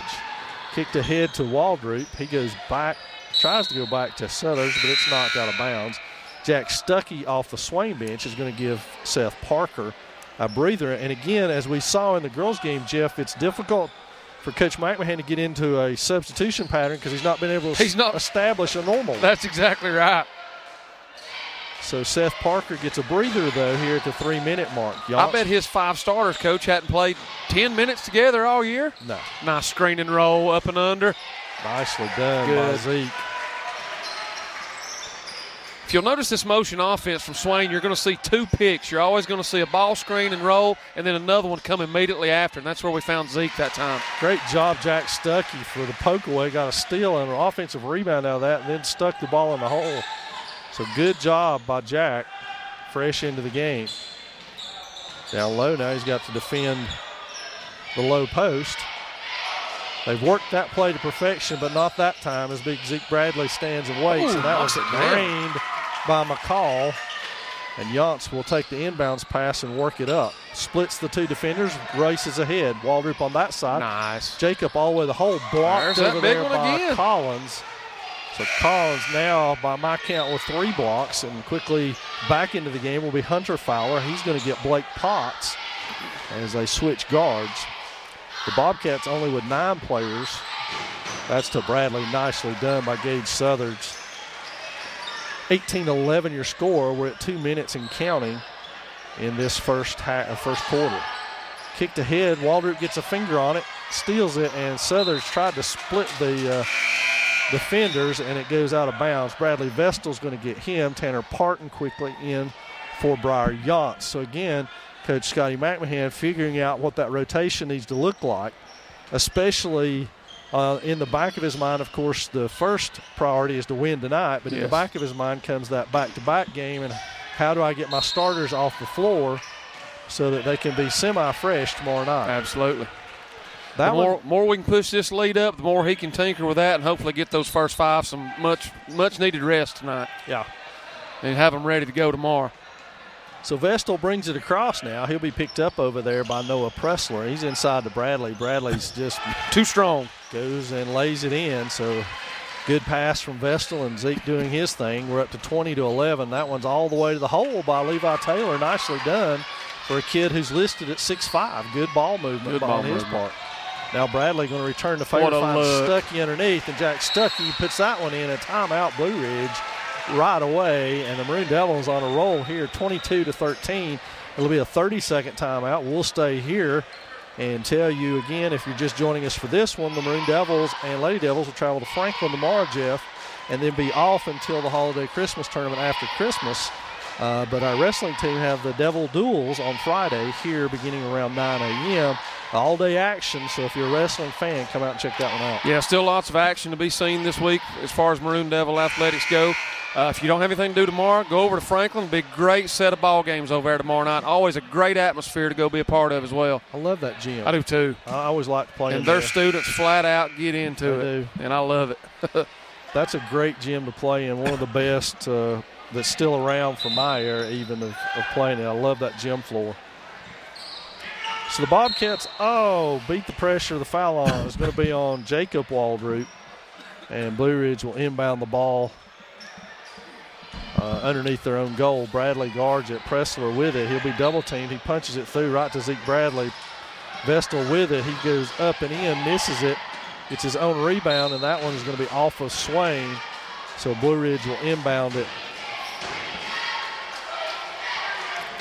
from underneath Swain's goal again. Batted away by Waldrop, who's been very active underneath the Parton. Parton tries, goes up, is fouled. So Tanner Parton, a senior, will go to the free throw line. I doubt Tanner's shot a whole lot of free throws this year. I don't think so either. Who was that foul on? 11? I think it was 15, but I'm not sure. I thought, but he signaled 11. He was in there, so it could have been. Dylan McCall. Tanner is more of a outside specialist, if you will, to come in and hit some threes for the Maroon Devils than he is inside. So it's good to see Tanner get to the free throw line here. We've got Jesse Parton in for Jacob Jesse Waldrop in for Jacob Waldrop. Don't get those two confused. It's not the same player, but they are twins. They are twins. So you're not seeing double. Well, actually, you are seeing double. So the Bobcats work it. That's Noah Pressler against Jesse Waldrop. He kicks it over to Hunter Fowler. Back up to him. Back to Fowler as they look inside. Not a lot of movement from the Bobcats on the low blocks. So I'm not sure what they're going to accomplish. This looks like a trapping zone by the Maroon Devils. With Zeke up top. And there it is. Waldrop steps in and takes that one. He has traffic on either side. Tries to get it left-handed, and that's out of bounds off of Zeke. Should be Blue Ridge ball, or did he call a foul? Call a foul on him, Coach. His first. He was over the back. I don't think there's a lot of argument on that one.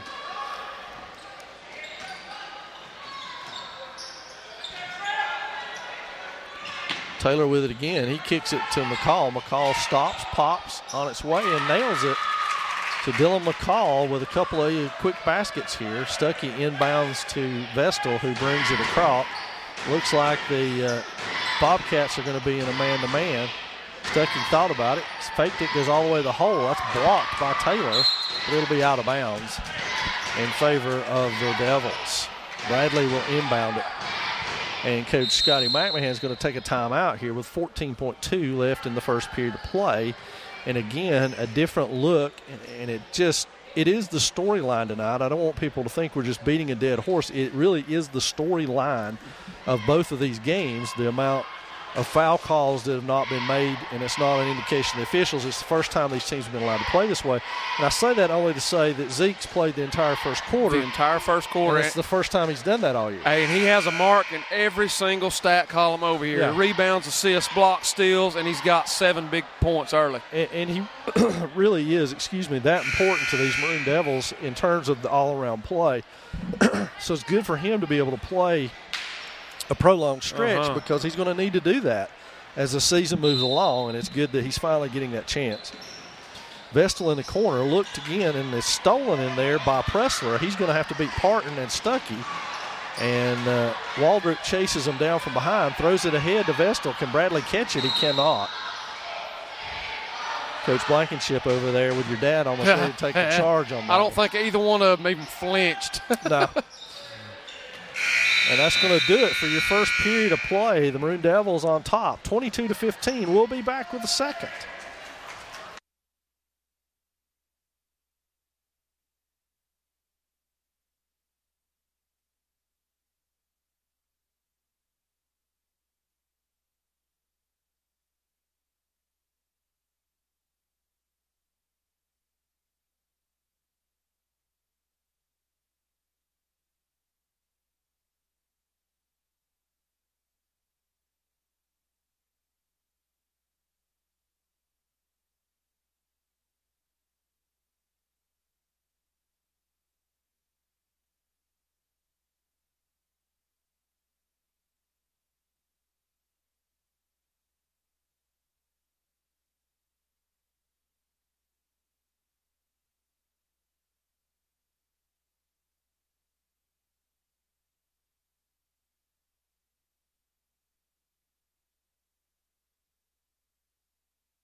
So the second 8 on its way now here from Swain High School. Maroon Devils with a 22-point first quarter, and a different team, to be honest with you, than we've seen this year in the games that we've covered. A lot of pressure early on. Swain going 9 deep with a rotation early on.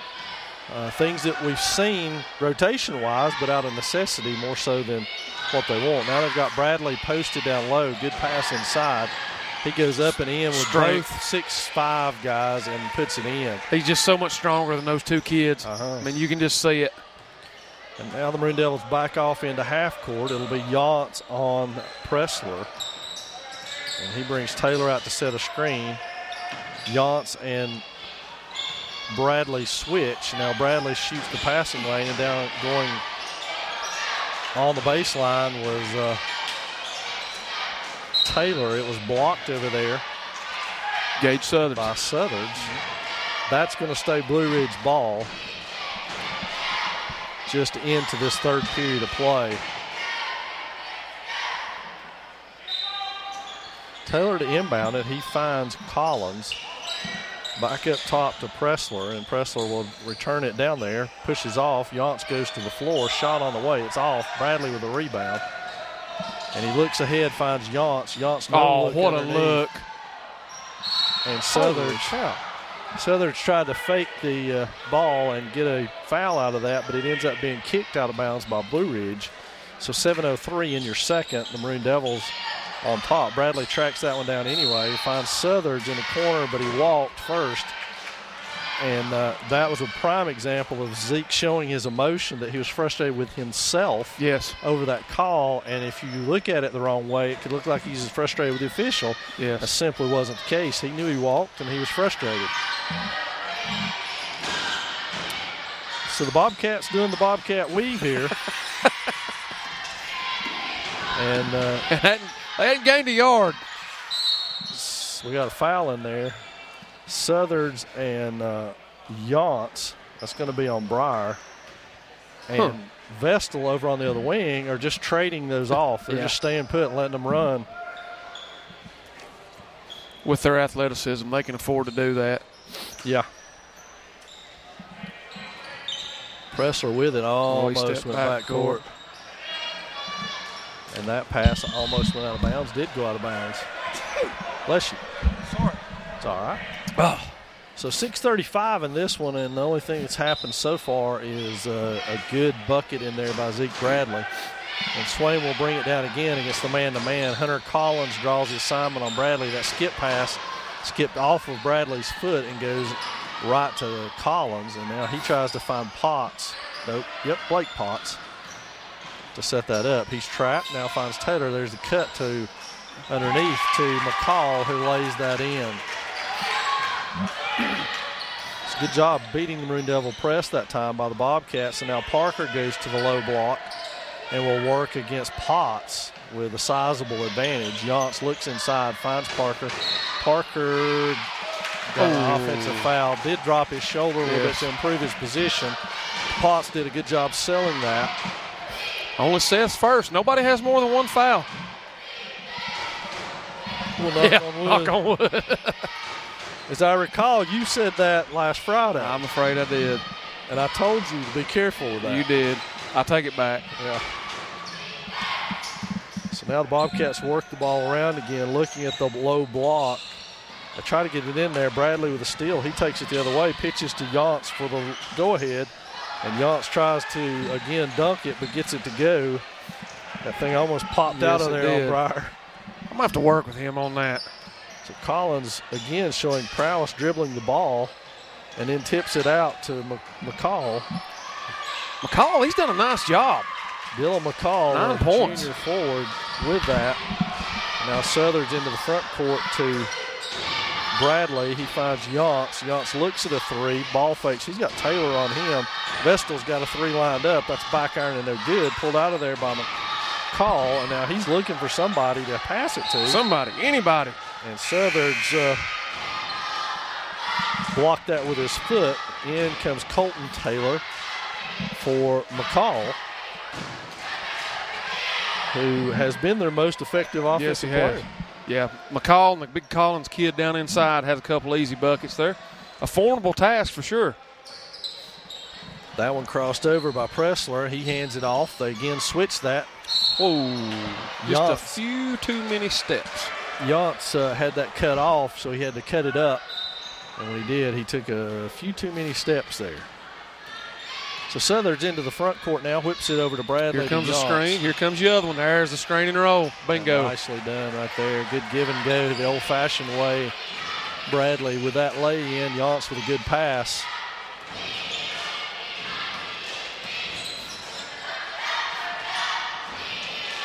And here comes the weave again.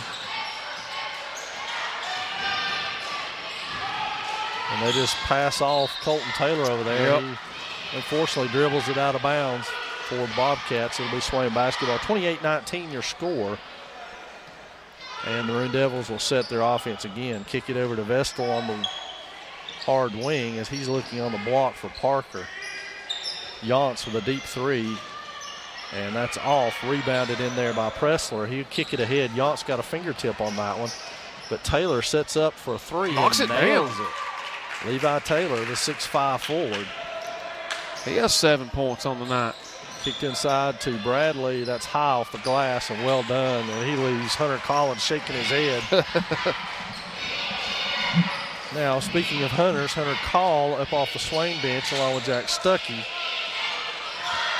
Pressler beats it, goes a baseline, and tried to kick it back in, but Vestal's there. He's got Southard's ahead, but he's too busy working him the ball to try to get it up court. Now he goes all the way to the hole. It comes out of his hand, and he gives an exasperated look as it goes over to Levi Taylor again. As Coach Mack looks for somebody to get him. That's back to Pressler. He's got Taylor over there. Uh-oh. Three on its way. Boom! Knocks it down. Little Colton Taylor. Listed at 5'6". He used every bit of that to get that shot up and in. 5-point game, Coach. Vestal on the wing. He's got Bradley on the block there. He's got Parker on the block. So they go back over to Southard's on the other side, 2:47 and counting, 30-25. As you said, Southard's deep three. That's off the back iron and no good. And pulled out of there by Pressler as he'll go the other way with it now. Looking ahead, he's got Collins, Hunter Collins. There's a three on the way. It's in and out. Bradley with a rebound. He'll take it himself and look. Tips it over there to Vestal, who goes underneath and lays it in. Nice no-look tip pass, and we got a timeout by Swain trying to get subs in as Call and Stuckey are at the table. It'll be 30, so we'll keep it right here. Good start to this game, 32-25, with 2:20 remaining in the second period of play. It's been a 10-10 second quarter so far as Blue Ridge, they're not backing down at all. I mean, they're still getting after us. They're playing good, hard-nosed defense, and they're knocking down some shots right now, and that's kind of what's keeping them in the game, really. Well, they, like their girls team, made a pretty good change there at the end of the first quarter defensively with what they were doing matchup-wise, and it's paid good dividends for them. It's not one you would think of because they have the smaller Blake Potts on Seth Parker inside, and Hunter Collins. There's a lot of Hunters out there and a lot of Collinses out there guarding Bradley, and those matchups have worked okay and made it awful tough to get the ball inside, especially to Parker, and which you wouldn't think. Right. So now Blue Ridge will inbound it. Half-court pressure by the Maroon Devils. Bradley Vestal awaits Blake Pott. Nope, check that. Hunter Fowler. And now Levi Taylor works against Bradley to the corner. Tiptoes along the sideline and finds Collins over there back outside. Three on its way. Bradley with the rebound. He's got Stuckey all alone. Hands it to Southards, and that ball is off, missed, and rebounded by Collins. Taylor, rather. Names are starting to run together for me. That one comes off of Hunter Collins and then out of Zeke Bradley's hands and out of bounds. It will be Blue Ridge basketball. So Colton Taylor will inbound it. It's ironic that Colton Taylor is the smallest player on Blue Ridge's team, and Levi Taylor is the largest. Is the largest, yeah. They're brothers. I'll take your word for it if you say so. So Levi works it against Bradley. Back over to Fowler. And that's Pressler for three. It's off. Pulled out of there by Levi Taylor. Now he's got Bradley to contend with. He takes it back outside against Vestal. Midline jumper, and it's off. Vestal with a rebound. It looks to push the tempo. He goes all the way to the hole, tries to lay it in left-handed. Looked like a foul there, yes, no call. And a rebound by Collins going the other way. Tanner Parton off the Swain bench, ready to check in. Levi Taylor in the corner. He passes it down low, punched out of there and pulled away by Vestal. Vestal finds Southers. Is he going to win the race? Yes, he knocks is. It down. So we're under a minute, and it's 34-25 in favor of the Devils. Now it's Fowler as he brings it across midcourt. Vestal picks him up. Off the bounce, Taylor with a screen, rolls to the basket. Now Vestal's on him. Let's see if they post him up. They do, but no real look inside for him. Now there he is. And that's down by Levi Taylor. Southers brings it across. We're at 20 left in the first half of play. Vestal looks. Stuckey is going to be called for the offensive foul. Jack's first. 18.7. Tanner Parton's got Bradley Vestal. And a 7-point Maroon Devil lead here in the second period. Pressler into the front court now with it. Will set the Bobcat offense. He's calling for a double screen from the two big men. He gets it. Now they switch. Goes back outside across to Taylor, who takes it. 3 seconds. And that one's up and no good. No good. That's going to do our first half of play here at Swain High School. The Maroon Devils lead it by 7, 34-27.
And we're back at the half here from Swain County High School. Thanks for joining us on a Tuesday night.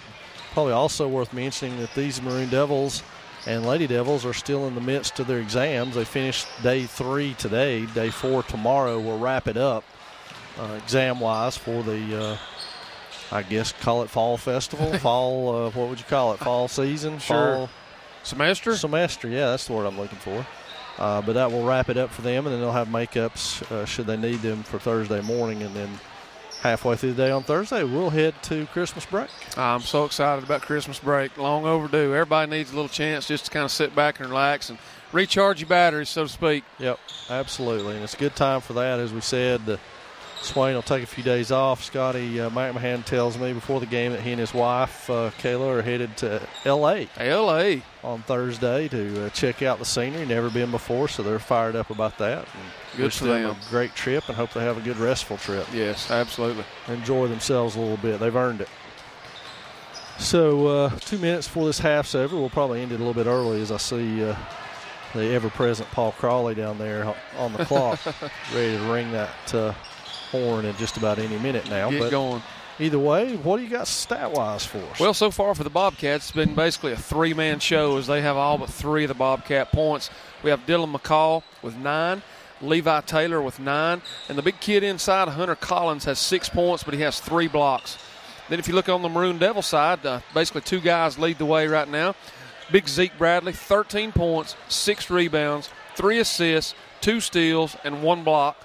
Then you have senior Briar Yance with 7 points and 2 assists, and then you have some 2s and 4s scattered out throughout the rest of the guys.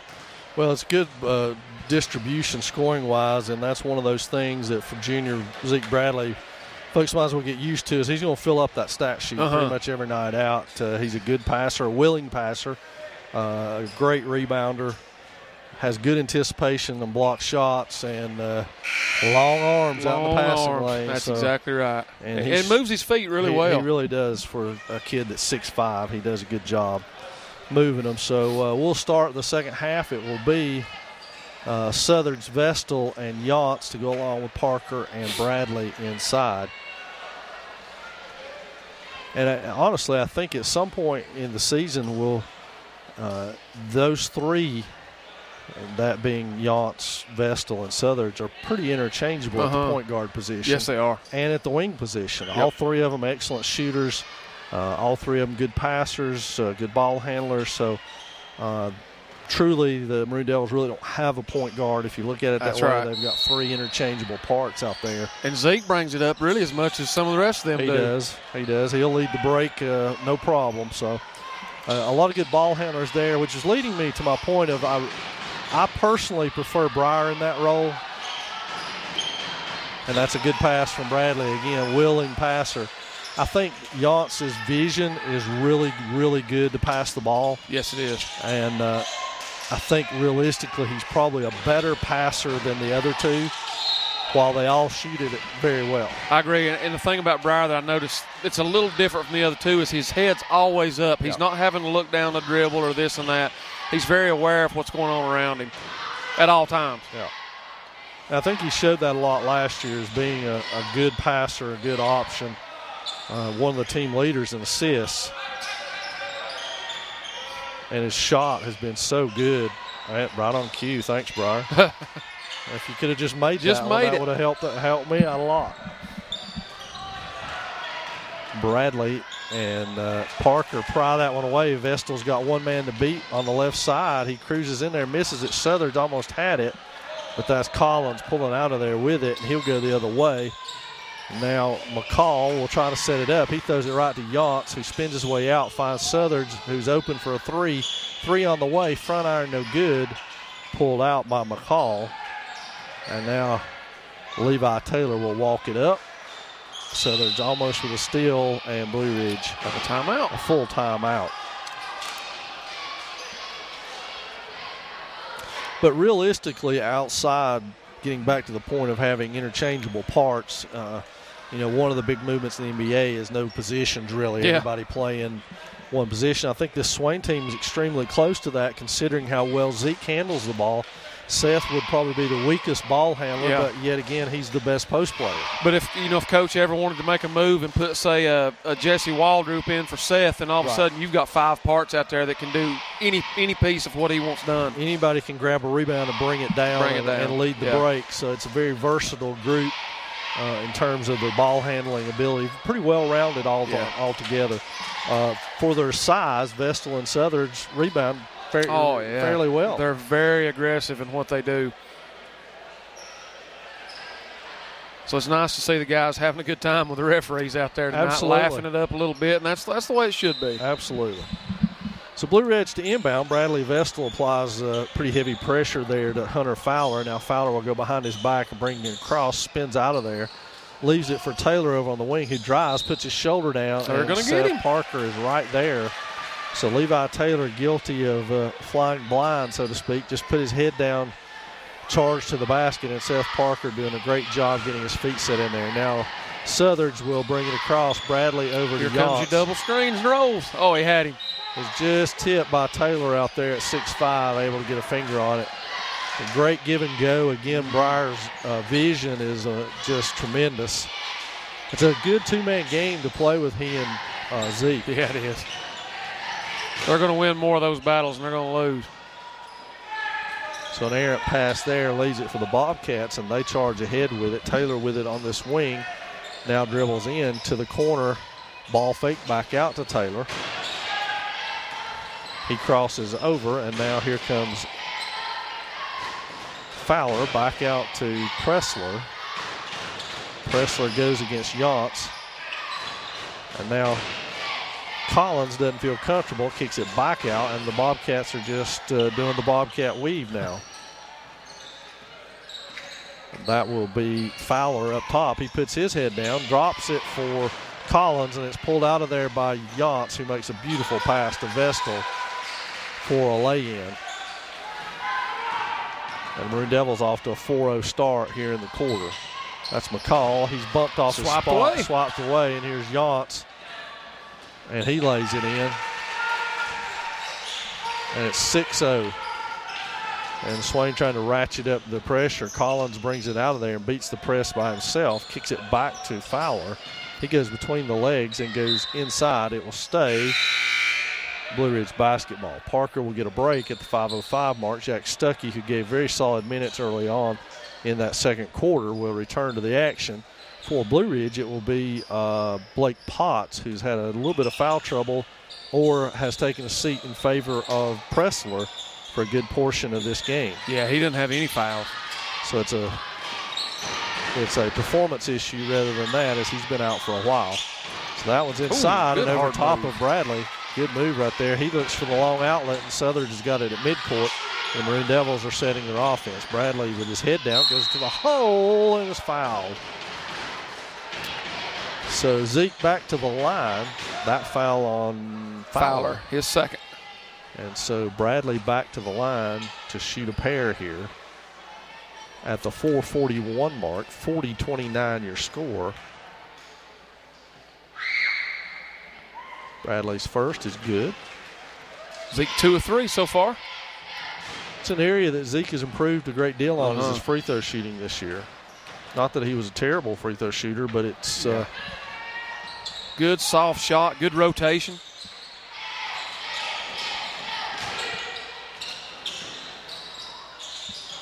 And that one is kicked by Yachts. Yes, it was. Unfortunately. I'd hate to be in that trap with Breyer on one side and Zeke on the other. That's a long, lengthy yes, it is. Trap right there.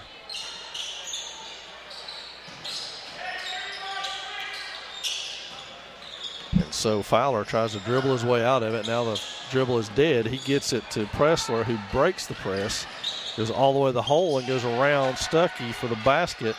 Yachts is ahead, but they don't see him before. Now they see him. He's got Bradley going to the hole. Oh, dips it around for Vestal. Back out to Stuckey. Back to Southards. Everybody's seen the ball now. Back to Bradley. Yachts with an open three. Pump fakes it. Goes to the hole. Double pumps. Missed it. And Pressler pulls down the rebound. So Pressler's going to work the ball up the court. Swings it across to Potts. That's Taylor again. Taylor goes all the way to the baseline and there's hits the Collins kid. Collins for an easy bucket there. 42-33, back within 9 here are the Bobcats. Collins kid's a good player. He just don't have a lot of confidence in himself. Zeke Bradley all the way to the hole and lays it in. He has some good tools. He does. And that's Potts against Southern. Just Potts is going to go all the way down, lays it up. He misses it. Yance rakes that in and now heads the other way with his head up. Finds Bradley wide open. Oh! Zeke couldn't get that one to go. One thing about Breyer is you never have to wonder, did he see that open man? No, He saw that's him. right. He sees him. Some guards, you wonder that sometimes, do they see the open man? And that's going to be on Yance away from the ball. His second. So Jesse Waldrop is in for Vestal, and Seth Parker comes back for Zeke Bradley. Extended minutes tonight for Jack Stuckey, as he has gotten the most playing time he's had all year tonight and played solid. Yes, he has 4 big throughout. points. Wow. That was an impressive move by Hunter Fowler to get that one to go. And again, Southern sees Waldrop, but is just a little too tall for him to get there.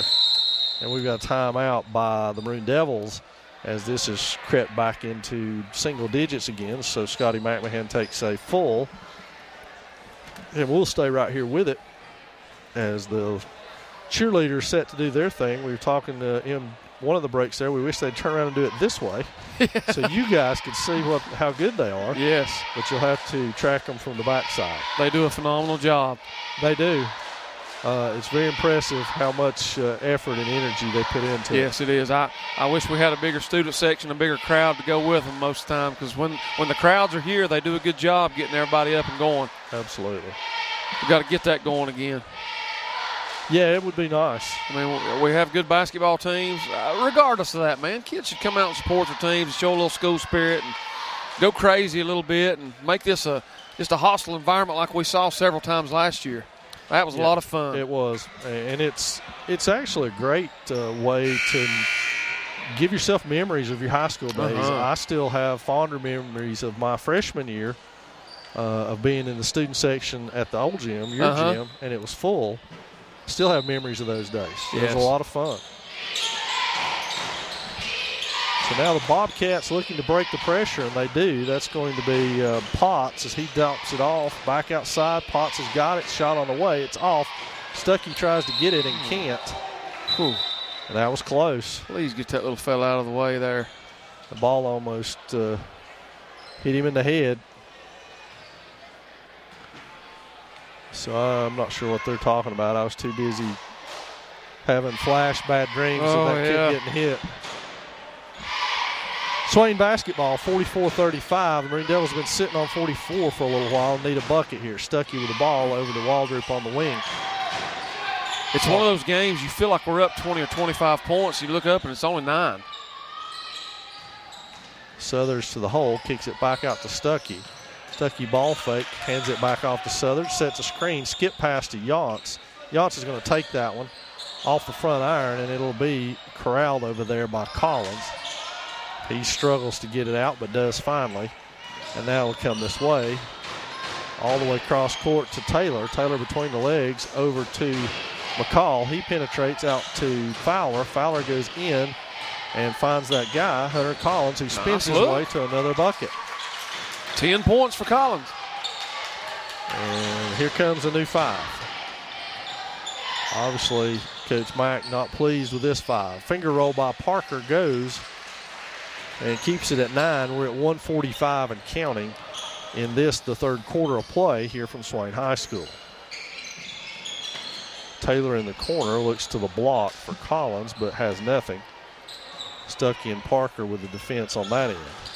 There comes McCall. He dumps it to Collins, who didn't know he was as open as he was. Yance put the pressure and looked like he dribbled that out of bounds. I think Breyer thought so too. Potts on the drive, Stuckey a piece of that, and Parker pulls the rebound and finds Yance going the other way. So Waldrop looks for the double screen, gets it, doesn't go anywhere. Now Parker on the low block, back up to Southers up top. He spins it over to Yance on the deep wing. We know Breyer has that kind of range. Here it comes he finds again. Waldrop. Oh, what a look. That's unselfish basketball What a look. right there. Nicely done from Jesse Waldrop. Yes, sir. Dropped that off to Seth Parker nicely, and that's fumbled out of bounds, rebounded by Yance over there. He goes the other way, looking everything over, finds Southards, and Southards dumps it in. 4-0 run. Maroon Devils. Yance picks that one off and lays it in himself. I can't even keep up. So an errant pass by Taylor, and Yance has got that one. He may have another one. He does, and they caught him with a foul. That was a clean steal right there, but it's going to cost Breyer Yance. 5 new Maroon Devils in. Be Breyer's third. And into the game for the Bobcats is Dylan McCall, and out is Potts. So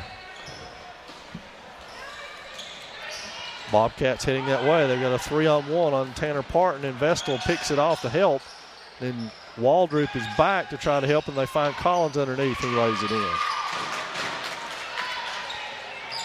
12 points, Hunter Collins. Back over to Hunter Call for the Moon Devils. Batted away. Call goes with his left hand, steps around. Oh, nice move. And that's going to do your third period of play. The Maroon Devils on top now, 54-39. We'll be back for the final 8 after this.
So 8 minutes away from the close of this one, we've got Vestal, Bradley, Parton, Call, and Jacob Waldrop for the Maroon Devils. Call puts his head down, goes to the hole, spins it around, no good. Bradley with a rebound, clears out some space, goes back up and around, can't find it. Now Vestal chases that one down, survives the chase, kicks to Bradley in the corner. He ball fakes, goes all the way to the hole, hangs good, and strong drops it in. move. Wow. Score of interest, Jeff. Cherokee defeated Robbinsville tonight in girls action, 53-47 at Robbinsville. Tanner Parton with a steal. Now he's going to try to win the foot race. Stops, can't do anything with it. Hope Tanner's okay with that quick stop. Bradley Vestal with the rebound and sticks it in. So 58-39, almost up to 20 now is the lead for the Maroon Devils. That's Potts across the half court. He finds Fowler. Fowler up top against Vestal. Finds Collins in the paint. Jabbed out of there by Waldrop. 3 on its way. McCall. And McCall nails the 3. That's deep pass to Parton. He hangs on. Can't get it to go. Jacob Waldrop almost punches that away. Now Potts across half court against Call. He pulls up. Punched inside to Fowler. Shot on its way. Missed. Jacob Waldrop with a rebound and pass off to Bradley before he falls. Now Vestal beats his man to the hole and lays it in. Nice job by Vestal, and it's up 60-42 now. In the front court goes McCall. A little bit of a push off, no call on it. Bradley's going to win the race to the ball. He's got Parton on one side, Vestal on another. Tries to spin, hang in the air. He's got that one to go as well. So the Maroon Devils now by 20 at the 6:17 mark here in the fourth. Still full court pressure. Bradley steals it, finds Vestal with it, pushes it up off the ball. Call had it, but it rolls out of his hand. And now it will be Potts with it, kicks it ahead to McCall for the Bobcats. I don't know how you're keeping up with all this. My tongue's a little tied, not gonna lie. That shot goes right to Collins. He misses it. Hunter Call with the rebound. Zeke has 21 points tonight, just for note. 21 points, 7 rebounds. Inside the Waldrop. It's taken by McCall. He'll head the other way with it. Now Fowler kicks it ahead. It's got Collins. He goes back to McCall. And the Bobcats set their offense. Collins on the wing, works against Bradley. Lays it off for Potts. Vestal chases him down, gets a hand on it. It's got the ball, was held. I started to say. And now the foul will be called on Potts, and it will be Swain basketball after the Vestal steal.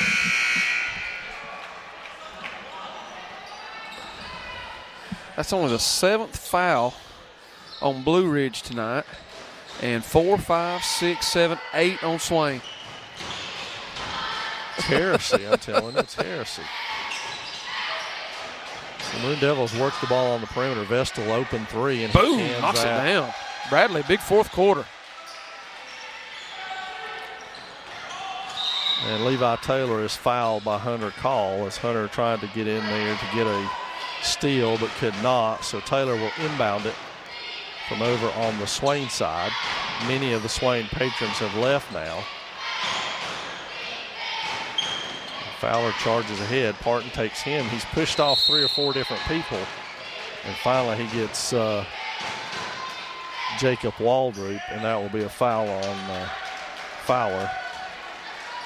Bradley will inbound to Bradley Vestal. A lot of Bradleys, Hunters, and Calls and McCalls yes. and Taylors and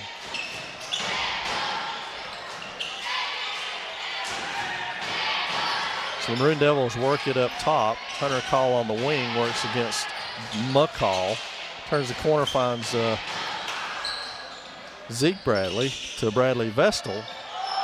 Vestal with a shot. It rattles around and out, and there's another rebound by Collins. He kicks it ahead, but Zeke Bradley is there. Now Parton and Vestal split the court. He goes inside to Parton. Poor Tanner Parton can't find one to fall for nothing.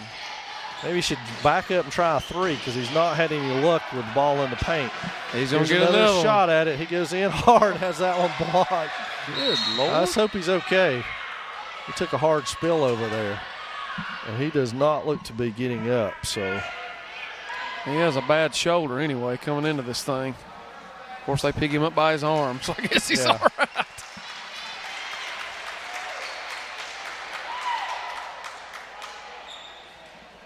Looks like after the 4A, it's going to be Swain basketball. Lord, that would have been a technical, intentional. I don't know what all else the other night.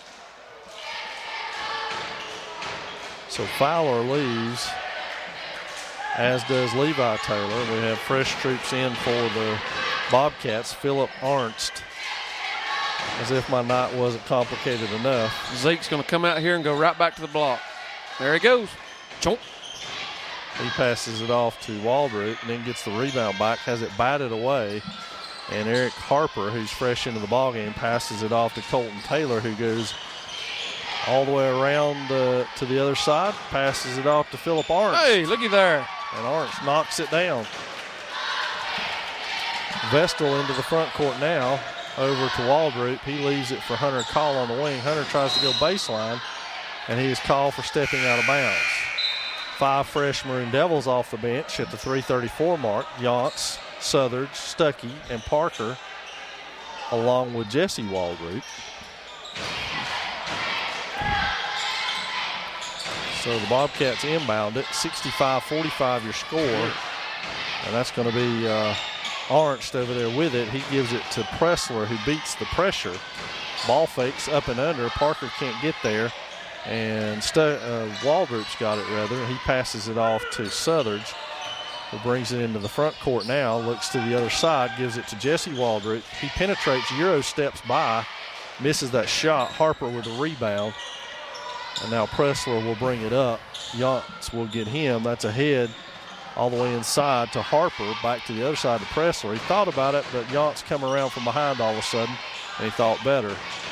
Now Yance dogs him in the corner as he looks for somebody to pass to. He finds Colton Taylor. Taylor behind the back against Southardge, back over to Pressler.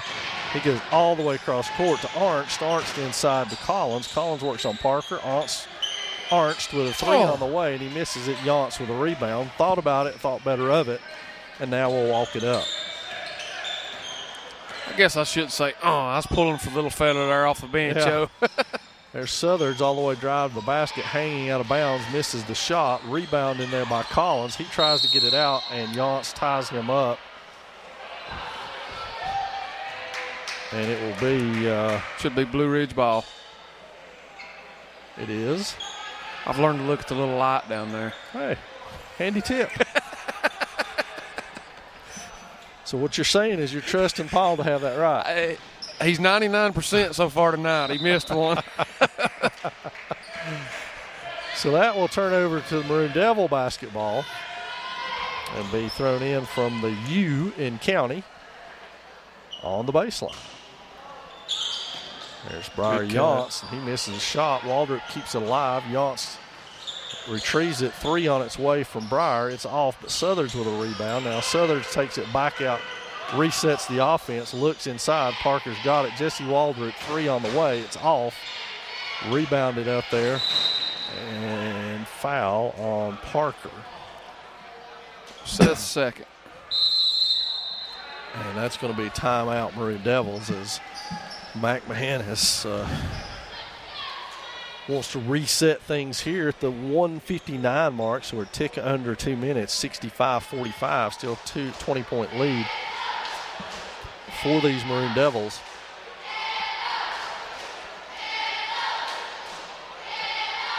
What, a 31-18 second half? Yeah. 31-18. 2 Appalachian grads putting that math together. Yeah, So I'm up here counting everything so I you can know find. it's right. As long as nobody checks us. Hey, I've got that big sheet of paper up on the wall. Actually, it's in a drawer somewhere. And we're going to a bowl. That's right. Third one in a row. Third one in a row. Good steal by Southards. Gets mugged. And he got the basket to go. So he get an and one, and the foul on Phillip Arnst will put Gage Southards at the line and push this Maroon Devil lead to 22, possibly 23. Good shot by Southards. Almost a steal, and now Taylor comes racing this way. Yance cuts him off, and it goes out of bounds off Briar's foot, so it'll be Blue Ridge basketball. Pressler to inbound it. He finds Arnst in the corner. Arnst drives, drops it right to Gage Southards, who brings it up. Reverses himself, now goes to the right wing, goes back across to Parker, to Waldrop. Stuckey comes with a screen. He's got it out front to Yance. He goes to Stuckey, who was in the midst of being pushed off by Eric Harper and had no way in the world to get his hands up for that pass.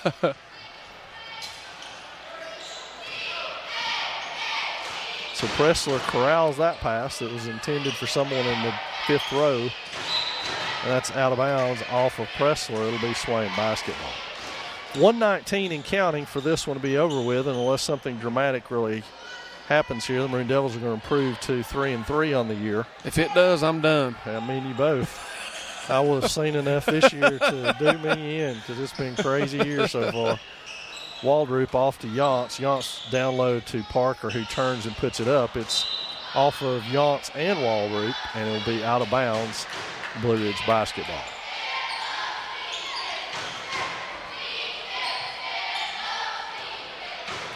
Pressler moves into the front court now. He's going to be picked up by Briar Yance. He's picked up his dribble now. Hands it over to Taylor. Southards and Yance have got him. And that's pitched ahead for Yance. Can he win that race? He can, but he's on the ground with his dribble alive. No look pass to Waldrop. That's off. Stuckey almost had it, but it's pulled out of there by Collins. And lots of elbows ensue, and it will be Swain basketball afterwards.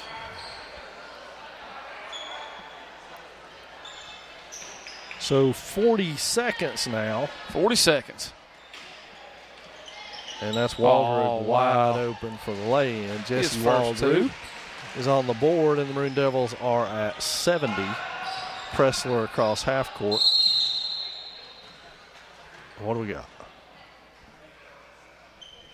Clock wasn't running. Okay.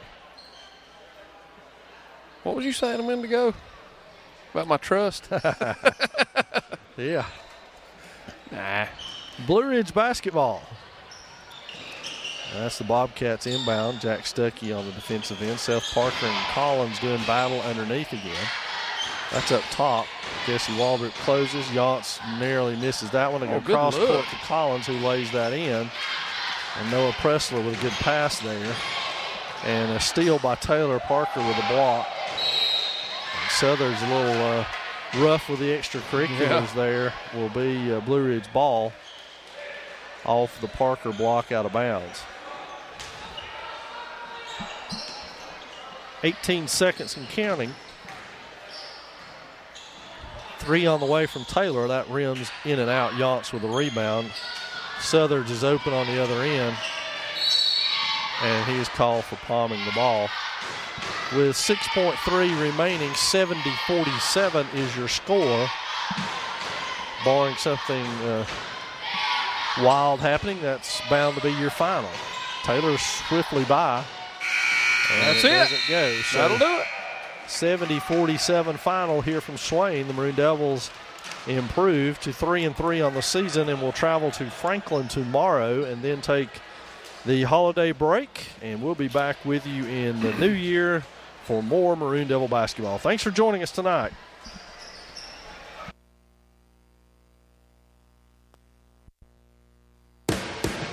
The time is now to pre-order your very own DVD or Blu-ray box set of the 2017 Maroon Devils varsity football season. Third down play. They set up the screen on the left side. Oh, we miss a tackle, but there's another tackle behind him. The ball is loose. Murphy picks He's it up. running the wrong way. And they're running the wrong way. This action-packed set will include every regular season game, postseason games, plus a special highlights disc. Your choice of DVD or Blu-ray discs for the low, low price of $30. Order now to have your very own Blu-ray or DVD box set just in time for Christmas.